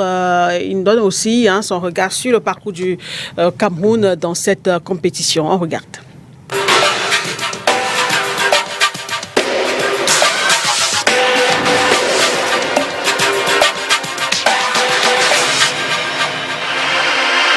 Une fois de plus, le Cameroun ne franchira pas les quarts de finale dans cet afro-basket, cette espèce de plafond de verre, on va le dire, lorsque le Cameroun évolue à l'extérieur, puisque à domicile, le Cameroun a toujours fait le podium en 2015 et en 2021, mais jamais à l'extérieur. La meilleure performance aura été en 2013, où le Cameroun était quand même dans ce fameux dernier carré, mais avait terminé 4e. Et puis, plus jamais les demi-finales. Il y a donc malheureusement une marge d'écart encore entre le Cameroun et les tout meilleurs. Donc, par exemple, le Nigeria ou le Mali et même voilà le Sud-Soudan qui, pour une première, arrive dans ce dernier carré. On dira que ces pays ont des modèles opposés. Le Nigeria s'appuie sur une forte diaspora au niveau des États-Unis qui revient pour jouer pour le pays, tandis que le Mali a plutôt un développement endogène avec des talents dans les petites catégories qui vont jusqu'à chez les seniors. Le Cameroun peut être un mix de ces deux modèles-là si on va à fond dans ces deux axes, d'abord avec la diaspora, où on a commencé un travail avec la France qu'il faudrait continuer à développer avec d'autres pays, les États-Unis, l'Angleterre et autres, pour repérer les pépites qui pourraient venir aider le Cameroun. Et d'un autre côté, promouvoir le développement du basket jeune ici. Il y a du talent. On l'a vu avec les U18 qui, pour une première sortie, ont terminé sur le podium l'année dernière, avec deux filles de cette équipe qui ont été dans cet afro-basket avec les seniors, à savoir Kélia Kipo et Damaris Emédié. Il faudrait davantage organiser ces catégories avec des championnats nationaux plus bas que les U18 déjà, organiser la formation et tout le reste va suivre. Et maintenant, améliorer aussi le championnat local. Donc quantitativement, nombre de matchs et sur le plan de la qualité, on a constaté que cet afro-basket, les joueuses locales n'ont pas pu ou su s'exprimer, donc très peu. Alors c'est un signal. Est-ce qu'elles n'avaient pas le niveau? Est-ce que le coach ne leur fait pas confiance? Voilà les chantiers sur lesquels il faudrait travailler et aussi multiplier les regroupements.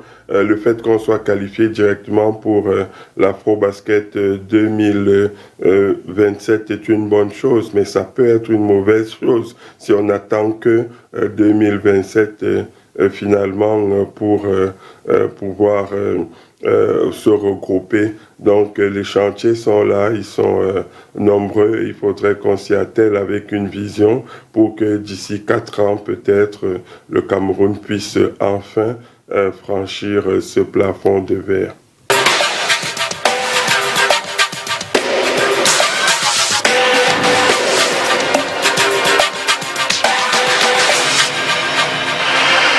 Au final, je pense que l'absence de Hermione Gecko nous aurait été préjudiciable, à la fois sur le terrain et en dehors du terrain.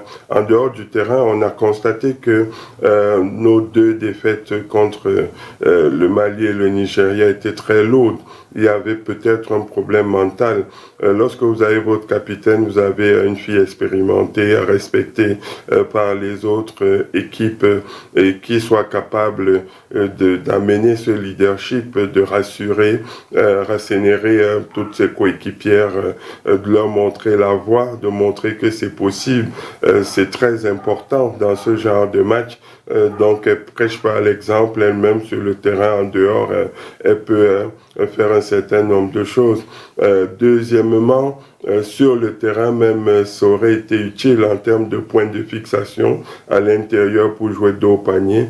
On avait Dulcie, on avait Efa, mais c'était à peu près tout. Elle aurait apporté cela et aussi cette fixation pour ressortir les ballons à l'extérieur, donc d'attirer la défense pour ressortir le ballon. Tous les shooters savent que c'est la meilleure situation en termes d'adresse, et nous avions de très bonnes shooteuses, et être dans ces conditions aurait permis, je pense, qu'elle s'améliore plus. On rappelle que Jessica Thomas finit meilleure tireuse à 3 points de la compétition, et je pense qu'avec un point de fixation, elle aurait pu encore faire plus, comme Joélie Beleka ou Marina et Odo. Donc, et en plus, les raisons qui ont été données, par exemple de rajeunir l'équipe, finalement ne tiennent pas, puisque elle n'était pas là, mais les jeunes dont on parlait n'ont pas véritablement joué, juste quelques faibles minutes. Ça veut dire que l'option de l'avenir, en se disant qu'elles vont jouer pour apprendre pour après, ce n'est pas ça, puisque au final elles n'ont pas véritablement joué. Donc ça aussi c'est une raison qui ne tient pas. C'était donc l'analyse de Yves Tsala par rapport à l'équipe du Cameroun qui vient de participer à l'Afro-Basket Dames, et aussi la polémique autour de l'absence de Hermine Gueko lors de cette compétition. Didier Yemkwa, vous souhaitez réagir tout à l'heure? M'aligner sur les propos de Ndjok en disant qu'il faut avoir une dose de courage pour sortir du Cameroun, pour aller participer à ce genre d'événement international. Et je félicite aussi les joueuses et les encadreurs. Parce que j'ai un peu fait le tour du Cameroun. J'ai regardé ce qu'on appelle les terrains de basketball. Parce que mon fils est Ali Bayman, il joue au basket. Donc je m'intéresse un peu au basket. Donc, excepté le palais de sport de Warda et peut-être Liberman, ou bien de la salle. Et Japoma maintenant. Oui. Quand vous regardez dans d'autres villes, chefs de département, les terrains de basketball, toute proportion gardée, ressemblent aux rues des villes de Douala. Je ne vais pas citer les villes ici pour ne pas avoir des problèmes, parce que je peux repartir là-bas, on tape sur moi. Mais je vous dis, il faut vraiment avoir une dose de courage pour réaliser la performance de ces filles. Makeda, notre bois, le bois qui est exploité chez nous, on les utilise, je passe sous le contrôle du secrétaire général, pour les parquets. Les parquets. Est-ce que je mens? Non, c'est la réalité. Le bois camerounais, on l'utilise ailleurs. Mais qu'est-ce qui nous empêche d'utiliser le même bois ici chez nous? Moi, je profite de l'occasion pour quand même saluer le maire de la ville de Banganté, qui a quand même ouvert un stade pour les jeunes. J'ai vu Erignat, un stade de basket, oui. Où c'est un passionné de basket, c'est un président de club de basket. Oui, vous voyez un peu. C'est le vice-président de la fédération. Voilà.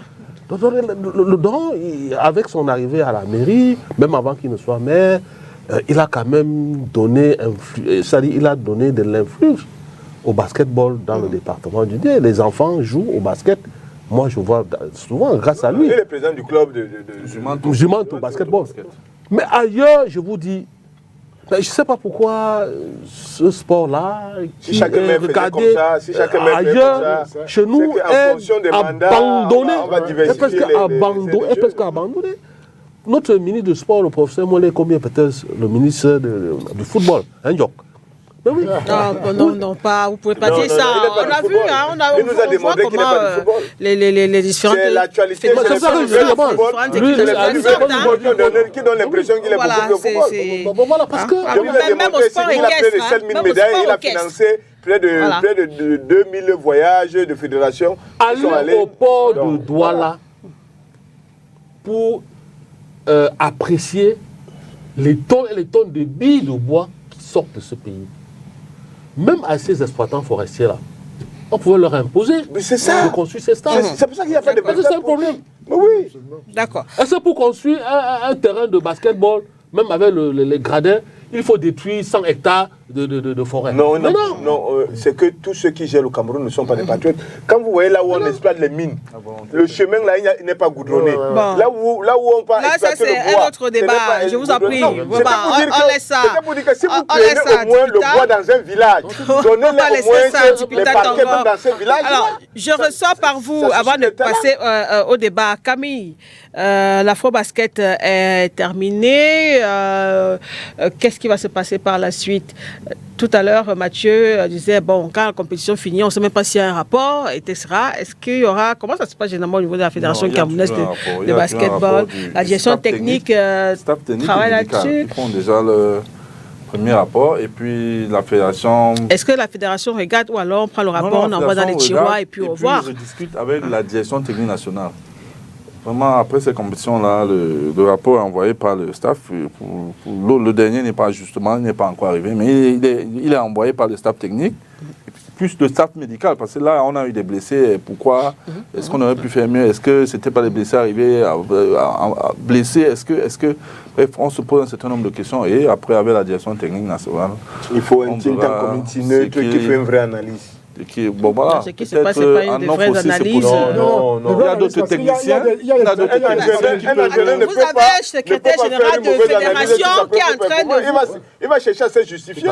Non, bon, si c'est justifié, il y a des réalités que nous connaissons. Je veux dire qu'il sera difficile pour lui de nous tromper sur un certain nombre de points. Comme il a dit, comme Timothée disait, si la direction technique, même sans voyager, suit cette compétition, elle peut faire un vrai rapport qui n'est pas concerté. Vous estimez que le rapport qui est envoyé par exemple à l'Africa Basket, c'est un faux staff qui était au le staff doit faire son rapport, c'est normal. En retrait, il y a des gens qui doivent aussi...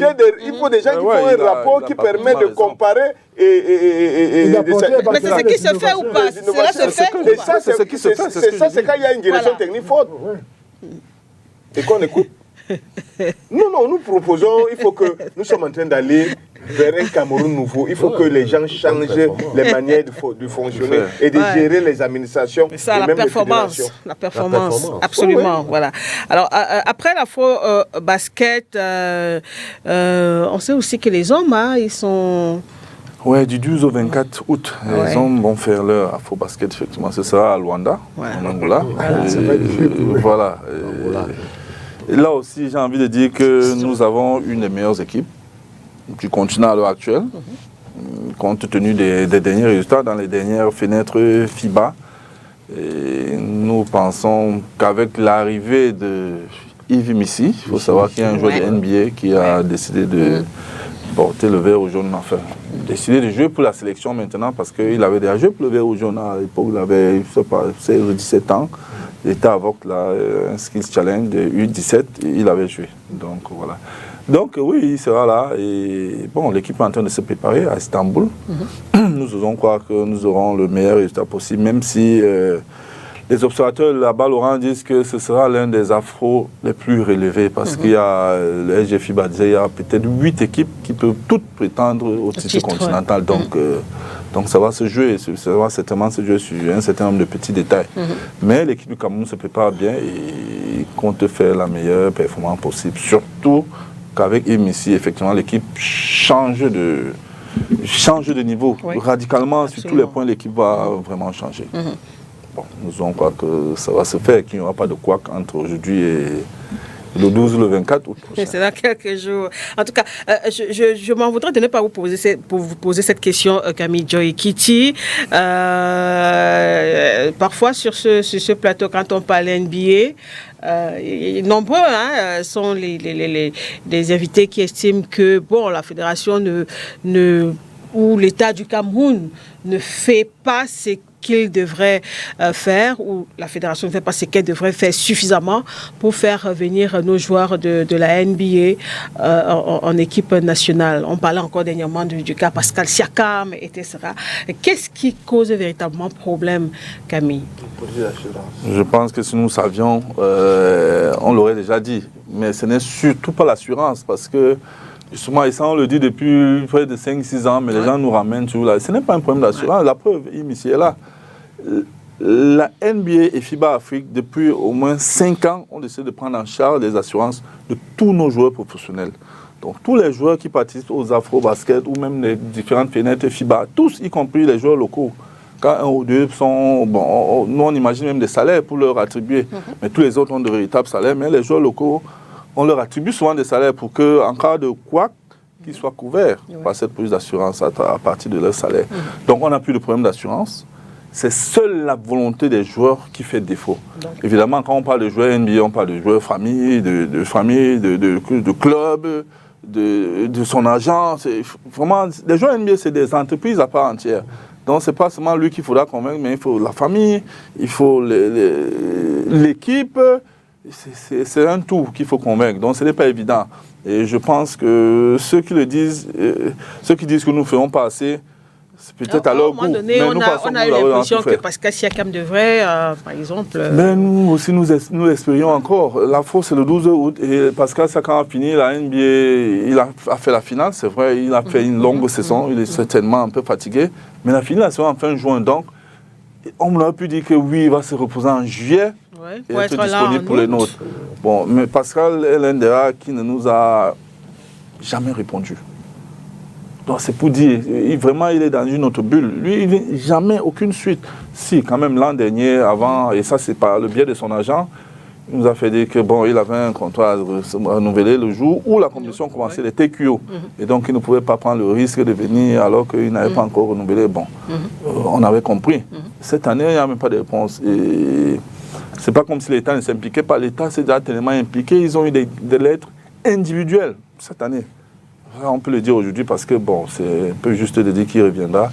Ils ont eu des lettres individuelles. Chomché, Pascal Siakam, Koloko et Yves Missi. Bon, les trois plus jeunes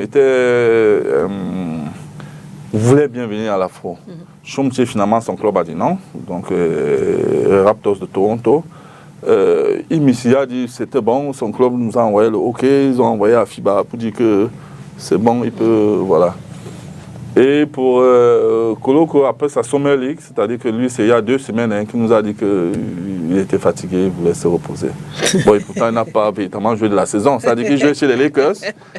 Donc, on ne sait pas de quelle fatigue il parle. Bon.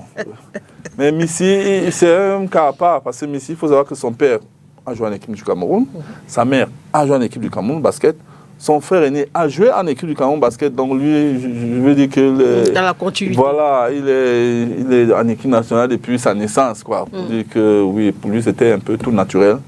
Il est venu jouer pour nous et il allait très motivé pour cela. Et nous espérons qu'il montrera de quoi il est capable aux yeux du public camerounais. Pour les autres cas, les familles ne jouent pas un rôle important. Non pas jouer un rôle important. C'est pas ce que je veux dire. Je veux dire que la fédération n'a pas su. Peut-être que les familles ont joué un rôle important en disant aux joueurs de ne pas venir. Ça aussi c'est important, mais important pour le joueur, mais pas pour nous. Je veux dire que le public camerounais attend quand même que ses fils puissent donc la fédération a échoué sur le plan de la diplomatie. Peut-être. Il fallait quand est-ce que vous expliquez il faut chercher à convaincre les familles. Je pense que la volonté de ces trois-là était... Okay, on a fait des réunions avec les 3 joueurs, les 3 jeunes. Vraiment, ils étaient motivés. Mais après, bon... Pour le plus jeune, lui, là, il a joué. Chomche a joué au Nigeria il y a 2 ans, lors des qualifs. Là, le Cameroun s'est qualifié pour aller au TQO. Chomche avait déjà... Lui, il était un peu plus motivé, mais son club a dit stop. Il s'est blessé en fin de saison. Il était déjà revenu, on dit que tu vas parler, jouer la foi, alors que voilà, on t'a soigné, donc Chom chez lui, c'est son club qui l'a stoppé. Mais Koloko, personne ne comprend. Même si avant cela, son oncle est membre du conseil d'administration de la fédération. Donc très proche de nous, pour dire que c'est quelqu'un qui, pour nous aussi, aurait dû être présent. Bon, nous n'avons pas compris le revirement il y a peut-être 2 semaines. Je pense que on est fixé. Les gens sont on est quand même fixé sur la question qui revient. La diaspora est très enthousiaste d'aller jouer au Cameroun. On est quand même fixé pour une fois. Parce que chaque fois, la fédération ne fait rien, l'État ne fait rien pour que nos joueurs de NBA soient là. Je pense que là, pour une fois, le secrétaire général a dit, et on comprend que le problème est ailleurs. C'est pas au niveau de... Bon, c'est vrai aussi qu'il y a quand même un aspect que tu n'as pas cité. Parce qu'ils ont souvent des contrats, des annonceurs. Hein. Certains annonceurs leur apporte tellement d'argent qu'ils se disent je ne vais pas rater ce contrat-là. Et ils les empêchent de venir jouer. Est-ce que le Cameroun peut remplacer ce manque à gagner là? Parce qu'il y a... Ils sont au niveau patriotique aussi. S'ils passent un mois avec l'annonceur, ils font quoi? Non, ils ont souvent des contrats ponctuels par rapport à certaines occasions qui sont organisées. Vous savez, quand il y a un joueur qui on lui dit tu vas faire une conférence à l'université d'Ohio ou de Buffalo, tu dois aller faire une conférence de presse, on va te donner 200 milliards ou 200, pardon, je veux dire 200 millions pour une conférence. Non, ça n'a pas de prix. Non, jouer pour son pays, je vous dis que... Et il a la conférence tour chaque année qui a Afro-Basket, par exemple. Vous jouer pour son pays, c'est très très important. Mais ce nationalisme n'a pas pris des racines au niveau de la culture camerounaise. Vous ne pouvez pas dire que le nationalisme est tellement bien ancré au Cameroun que... Quand moi je regarde les rues de Douala là, avec les immondices et les trucs, vous me parlez de nationalisme. On a compris. En tout cas, merci SG, merci pour toutes ces informations. Je pense que là, chacun a compris. C'est la subvention. C'est pas un problème d'assurance, le SG l'a dit. Et voilà, on va terminer par on avait un petit sujet à proposer rapidement, c'était la formation des journalistes sportifs du littoral sur les règles du basketball. C'était samedi dernier, ici même à Douala, formation organisée par l'association des journalistes sportifs du Cameroun, branche du littoral, que dirige notre confrère Edouard Penda, qu'on va écouter, et également le formateur qui était le secrétaire général adjoint de la Ligue de basket du littoral. On les écoute. Un séminaire de formation, un séminaire de renforcement des capacités des journalistes sportifs arrive à point nommé dans la mesure où nous sommes dans un environnement où nous couvrons beaucoup d'événements sportifs dans la région du littoral. Et vous savez que nous préparons la saison sportive 2025-2026. On parle également des exécutifs pour les Olympiades qui arrivent au Cameroun. Nous aurons à la tête des fédérations des nouveaux présidents. Donc il est important pour nous, de la presse sportive régionale, de nous approprier de véritables outils pour pouvoir couvrir ces événements sportifs. Nous avons débuté une série donc avec le basketball. Il était donc important qu'on sache les règles de jeu en basketball pour nos journalistes, pour nos confrères, pour nos consoeurs. Couvrir une compétition de basketball, quels sont les thèmes appropriés. Et nous avons été suffisamment enrichis, et édifiés et outillés.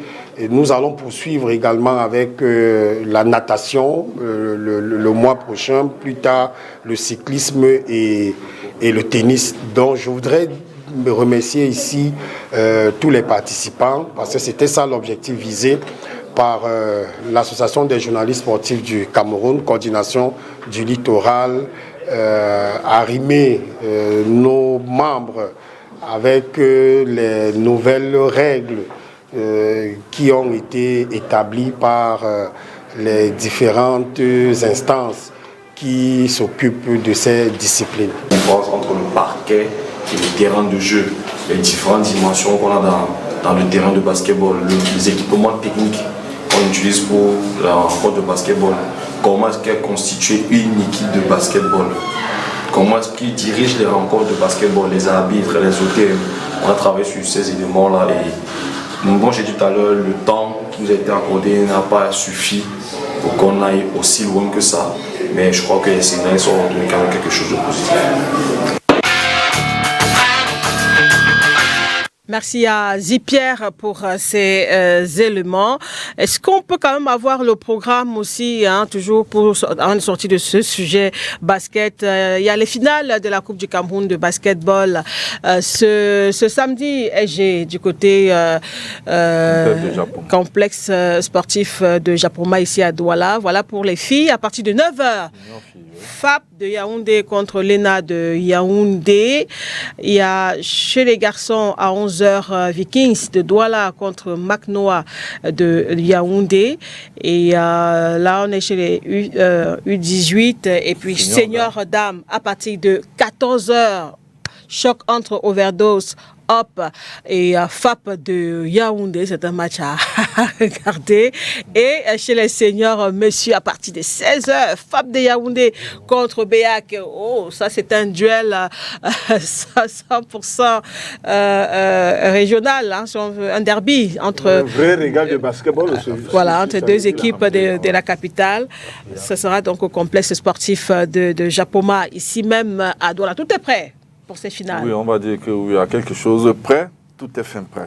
Au final, Donc voilà, rendez-vous à partir de 9h samedi prochain. Donc on va terminer cette émission par tout ce qu'on a observé ces derniers jours. Mathieu Nathanaël Ndjok, DJ Yimkwa, autour de Marc Brice, l'entraîneur sélectionneur de l'équipe du Cameroun.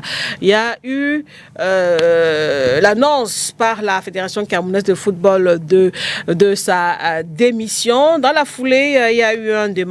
Et puis lui cette interview-là qu'il a accordée à la télévision nationale pour dire que voilà, c'était pas vrai. Dans la foulée aussi, il y a un problème de piratage de son compte a été revelé. Bref, on a encore assisté à une autre tension entre MINSEP et FECAFOOT à travers le sélectionneur qui, quelques jours plus tard, est venu au Cameroun.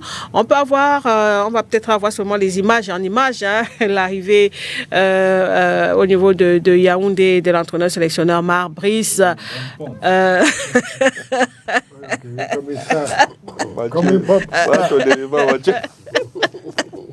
Voilà, il était là à son arrivée. Il y a la foule, les fans de foot qui sont venus massivement du côté de Yaoundé-Simalène accueillir Marc Brice.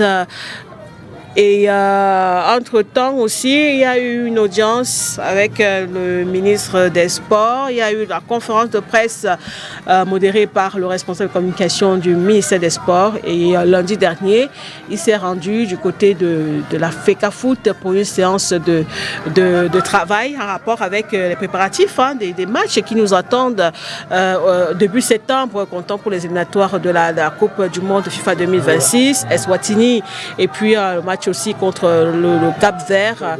Voilà, des matchs importants. Et là, la FECAFOOT, dans un communiqué, nous a révélé que voilà, il a présenté sa liste des joueurs présélectionnés, liste qui devra donc être publiée le moment venu. Alors Mathieu, comment est-ce que vous avez trouvé tout ce qui s'est passé autour avant l'arrivée de Marc Brice?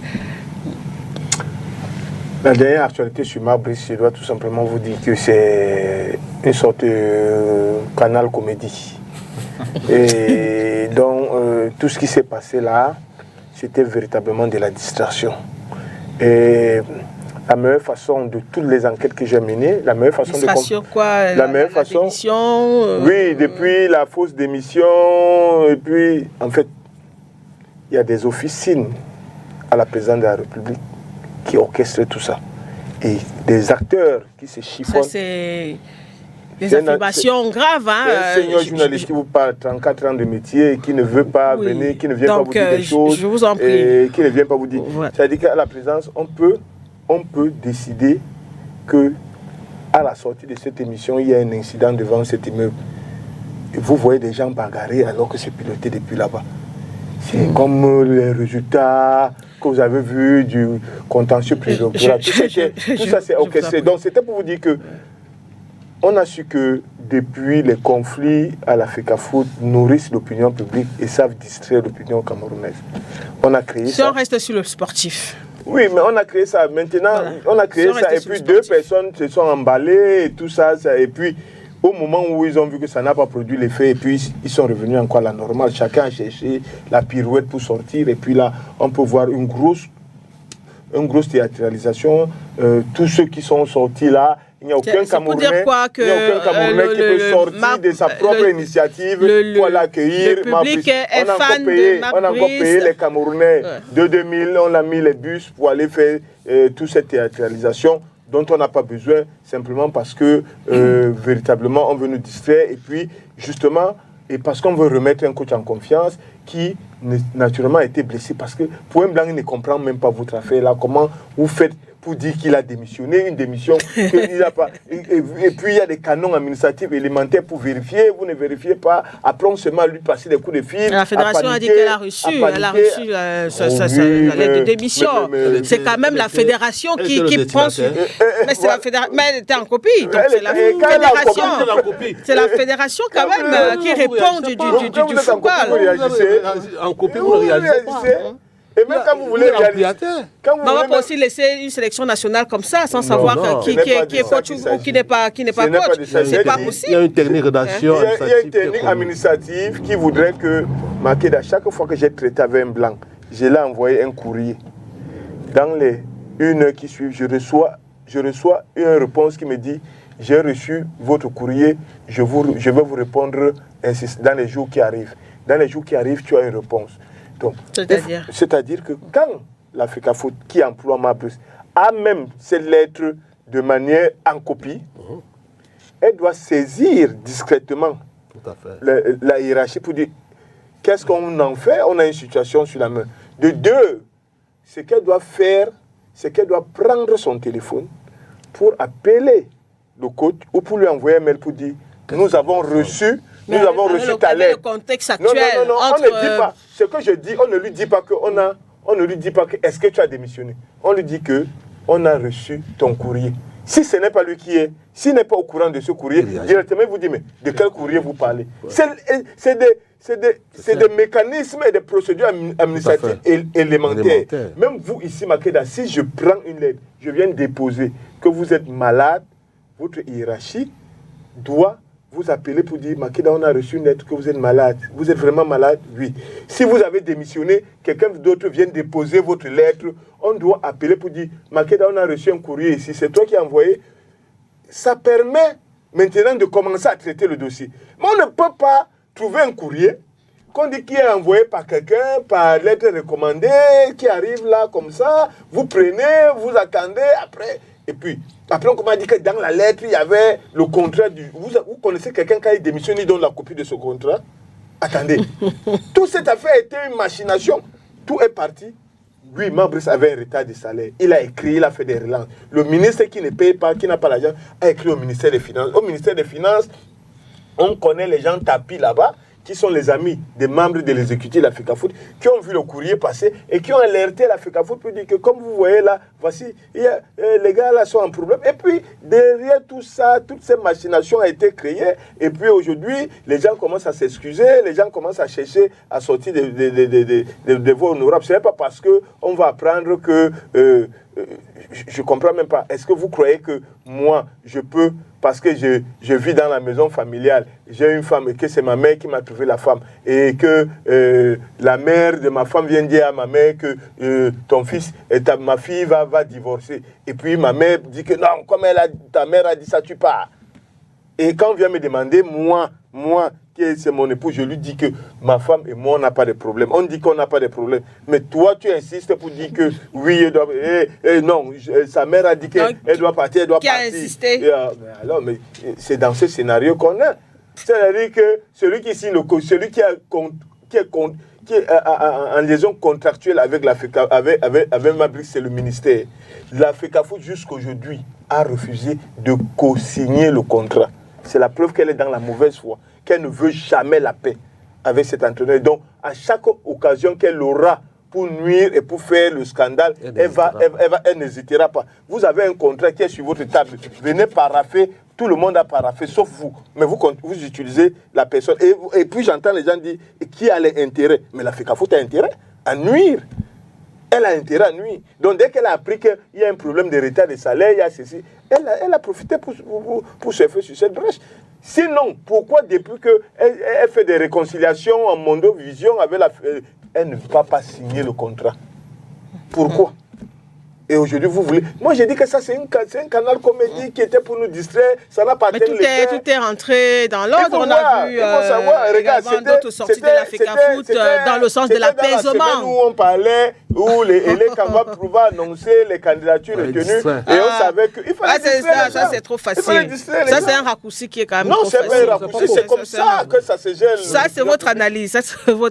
Alors, Timothée Bakongo, dans ce contexte-là, on sait quand même qu'on a des matchs importants début septembre. Est-ce qu'on avait besoin de ça? Moi, mon gros étonnement, parce que je veux pas, franchement, il faut faire très très attention avec ces choses.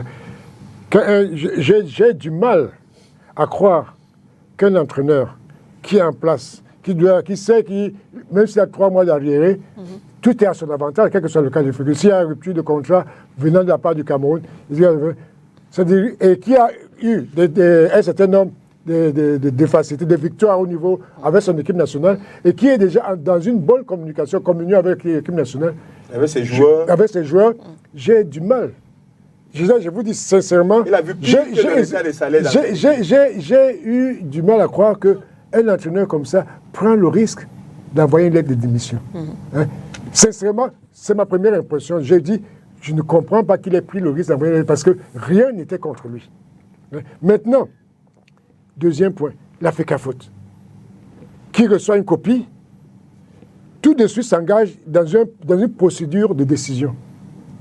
Ce qui est absolument fâché parce que l'Africa Foot a suffisamment de structure pour dire, et là je rejoins Mathieu, on peut vérifier. Un simple coup de fil, parce que c'est une nouvelle très très grave qui arrive dans un contexte qui est absolument fâché au niveau du Cameroun.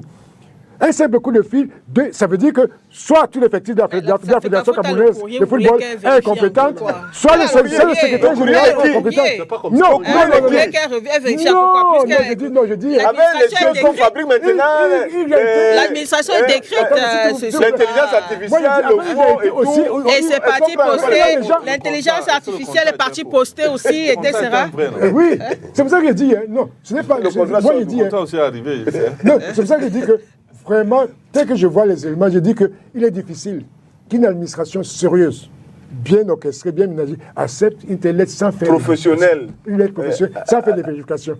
Il y a eu une véritable faiblesse de la part de l'Africa Foot. Bon, maintenant, que le truc progresse, la troisième situation qui m'a surpris, c'est la façon dont Marc Brice a été accueilli comme un président. Je me suis dit, ça c'est une théâtralisation, il n'y a rien à faire. Ça a été monté. Il est impossible que ce gars-là ait... Parce qu'on a fini par l'accepter, parce que beaucoup de Camerounais ne l'ont pas aimé. Moi, je fais partie de ceux qui ne l'ont pas du tout aimé. Mais on a fini par... Les résultats parlent à sa faveur. Les résultats parlent à sa faveur. Merci d'avoir prêté l'expression. Les résultats parlent à sa faveur. Donc, mais qu'on me dise que ce que j'ai vu dans l'aéroport de Tsimalek, c'est la spontanéité des Camerounais. Non, excusez-moi, il y a eu un petit montage. C'est pour ça que je rejoins un peu... Les images de nos confrères de Aller les Lions. J'ai du mal à croire que ce type-là soit une telle célébrité. Même certains hommes politiques qui étaient dans les rétroviseurs de certains Camerounais n'ont pas eu cette dimension-là. Mais nous reconnaissons... Non, ça vous a fait un sourire. Non, ça m'a fait sourire. J'ai dit que ça, c'est quelque chose qui a été monté. Je suis arrivé à ce résultat que ça a été monté. Il n'y a rien à faire. Parce que vous avez bien vu les passionnés, comment ils criaient. C'était la police qui a dit qu'ils criaient. C'était un rockstar. C'est Michael Jackson qui descendait au Cameroun. C'est ça. Lui, il est surpris. Il est surpris même lui-même. Il est surpris un peu comme Tintin au Congo. Comme Tintin au Congo. Il est surpris, Marc. Il est surpris. Et je partage ce que Timothée dit et N'Djok. Je regrette. C'est un schéma bien monté pour piéger l'Africa Foot. Et l'Africa Foot est tombé dans le panier. Ah bon? Oui, l'Africa ça peut être une distraction. Quand le peuple gronde, on connaît ça dans l'histoire antique. Quand le peuple gronde, on lui sert soit du sang, soit du jeu. Évidemment, je suis d'accord avec Nathan qu'il fallait à un moment donné distraire les gens avec les histoires des conseils électoraux, etc. Parce qu'il faut toujours amener pour être un peu rigolo dans les analyses, il faut ramener ça dans le contexte. Et je préfère qu'on reste dans le contexte sportif. Vraiment, j'insiste là-dessus. La preuve, c'est quoi, Makeda? L'arbitre arrive, l'entraîneur, il trouve un accueil chaleureux. Il n'a jamais eu. Même merci Paul Biya. L'homme de Dieu est perdu. Il est perdu. Vous avez les écritures, merci Paul Biya. Paul Biya avait cherché quoi là-dedans? On doit kangouriser. C'est l'entraîneur de l'équipe nationale. Que ces histoires-là, je ne suis pas au courant. Et puis, dans les techniques de rédaction administrative, ça, c'est le BABA. On enseigne vraiment, ça, c'est incroyable. Année de cap, machin, là. Quand vous êtes ampliataire d'un courrier, vous prenez acte. Vous prenez acte. La fédération n'avait pas besoin de vérifier. La fédération n'avait pas besoin de faire ce qu'elle a fait là. Vraiment, celui qui a fait ça, quand vous dites, elle devait prendre acte. C'est-à-dire, on vous apporte, comme Nathalie a dit, la fédération a quand même fait un courrier pour informer le public. On vous met en copie. On vous met en copie. La lettre est destinée au ministère de Sport. Je prends, on me met en copie, je prends la copie. Qu'est-ce que je fais avec tous les moyens de communication qu'on a aujourd'hui? Je peux appeler le ministère pour dire, mais qu'est-ce que j'ai là? Je peux appeler l'auteur même, pour dire, ou son agent. Qu'est-ce que j'ai entre les mains? Voilà. Maintenant, lui, il va te dire que non, je suis au courant. Là, vous dites que la fédération devait prendre acte. Bien sûr. Je prends acte et j'appelle. Acte, c'est que tu n'es pas que tu fais. J'appelle le président des sénateurs. J'appelle le ministre pour dire que qu'est-ce que j'ai là? Là, vous parlez de la vérification encore. Oui. Pour ne pas prendre le mail directement, Marc Brice, je vais écrire à la CAF ou bien à la FIFA. Non, ça c'est enfantin. Ça, on n'avait pas besoin de ça. C'était un mauvais montage. Et la preuve, c'est quoi?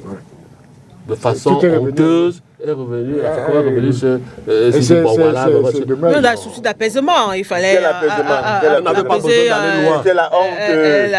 Ils avaient la diarrhée. Ils avaient la diarrhée.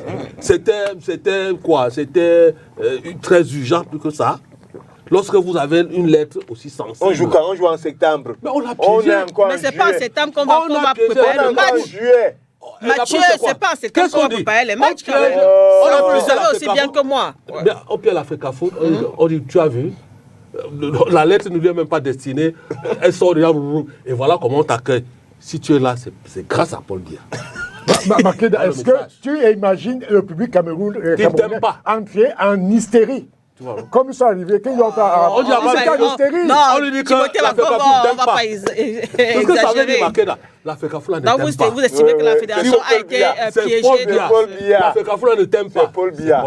Alors, j'ai suivi quelqu'un sur un plateau dit que cette lettre a été même fabriquée par la FECAFOOT pour nuire à l'entraîneur et puis à l'équipe nationale. Vous voyez où ça passe? Ça reste à voir. Parce qu'il y a aussi les avocats qui s'y sont mêlés. Où ça là? Je vous ai dit que c'est orchestré pour distraire l'opinion. Marqué dans tout ce qu'on a vu là, c'était pour démontrer à Marc Brice que si tu es ici, c'est grâce à Paul Biya. Voilà. Sans Paul Biya, la FECAFOOT là. Et si l'actualité politique fait gagner Paul Biya quelques lauriers encore. Je vous en prie, Marc Brice ne va pas voter, il ne vote pas le. C'est celui qui est ciblé. Il va appeler les gens à voter. Ici dans les victoires. Les gens sont contents. Le président qui recule un bon entraîneur, c'est lui qui a récupéré. Il gagne, le président n'a plus récupéré. Est-ce qu'en politique, la récupération n'est pas une. Tu vois que sur le bureau de l'Africa Basket, non même bon entraîneur, on a des résultats. Ça rentre dans le bilan. Mais c'est le président là qui a nommé, qui a eu le coup d'œil nécessaire pour recruter avec objectivité un grand entraîneur. Bien sûr. Alors, Timothée, on a quand même vu que lundi, Marc Brice s'est rendu à la Fédération camerounaise de football, séance de travail, secrétaire général, vice-présidente, etc. Il fallait présenter la liste. Simplement pour faire les youyou là. Voilà. Parce qu'il y a quand même eu des reproches que bon, il arrive, il y a eu l'audience avec le ministre, il est parti partout sauf là où il devait être. Donc lundi, il était quand même à la FECAFOOT et il a eu une séance de travail avec le SG et d'autres personnes quand même. Bon, là il a fait un peu son devoir, il a joué son rôle naturel. Hein, mais en même temps, il y avait derrière tout ce rôle-là une certaine médiatisation qui devait rejoindre les cours antérieurs. Mais j'ai dit que Médiatisation dans quel sens? C'est-à-dire qu'antérieurement, il y a eu cette lettre que l'Africafoot a allé donner au ministère. Il y a eu cette arrivée à l'aéroport de Simalène. Et maintenant... Il y a eu la conférence de presse aussi de Bon, ça se justifie parce qu'il y a des matchs qui vont se jouer à cette heure. Il faut qu'il fasse un rassemblement de joueurs. Moi, je pense qu'il a fait son travail. Honnêtement, mais derrière ce travail, il y avait quand même une volonté de propagande, à mon avis. Tout simplement. Il y avait une volonté de propagande. Alors Camille, comment est-ce que vous avez analysé aussi tout ce qui s'est passé au foot là autour de l'entraîneur? Comme tous les autres. C'est-à-dire que pour moi, c'était un folklore. Et ça se voit que c'était un folklore. Moi, j'appartiens à une fédération, donc je parlerai toujours comme... quelqu'un de la fédération a dit que si j'étais moi à la FECAFOOT, je trouverais anormal que Omar Brice continue de snober la fédération camerounaise de football. En fait, si moi j'étais à la fédération, donc je ne le suis pas. Et donc je pense que ce n'est pas la bonne attitude, même si bon, le combat est ailleurs, entre le ministère et la fédération. Le combat est ailleurs et Omar Brice apparemment a choisi son camp, ou alors il est arrivé dans les bagages d'un camp et donc... la situation est telle qu'elle. Mais lundi, Marbouche était quand même était à la FECAFOOT. Non, oui, il devrait avoir un bureau à la fédération. Je veux dire qu'il ne doit pas venir à la fédération en passant. Géré par qui? Par qui? Le ministère. Le MINCO. Bon, voilà. C'était même pas le simple officiel. C'est pour dire que... Notre polémique. Donc, il continue d'être à l'écart. À l'écart, voilà, on continue de l'utiliser. Et puis, maintenant, tant mieux si nous continuons de gagner dans ces conditions-là. Mais le jour où il y aura un problème, je pense qu'il le regrettera. Parce que tout va lui revenir dessus comme un effet boomerang et il le regrettera.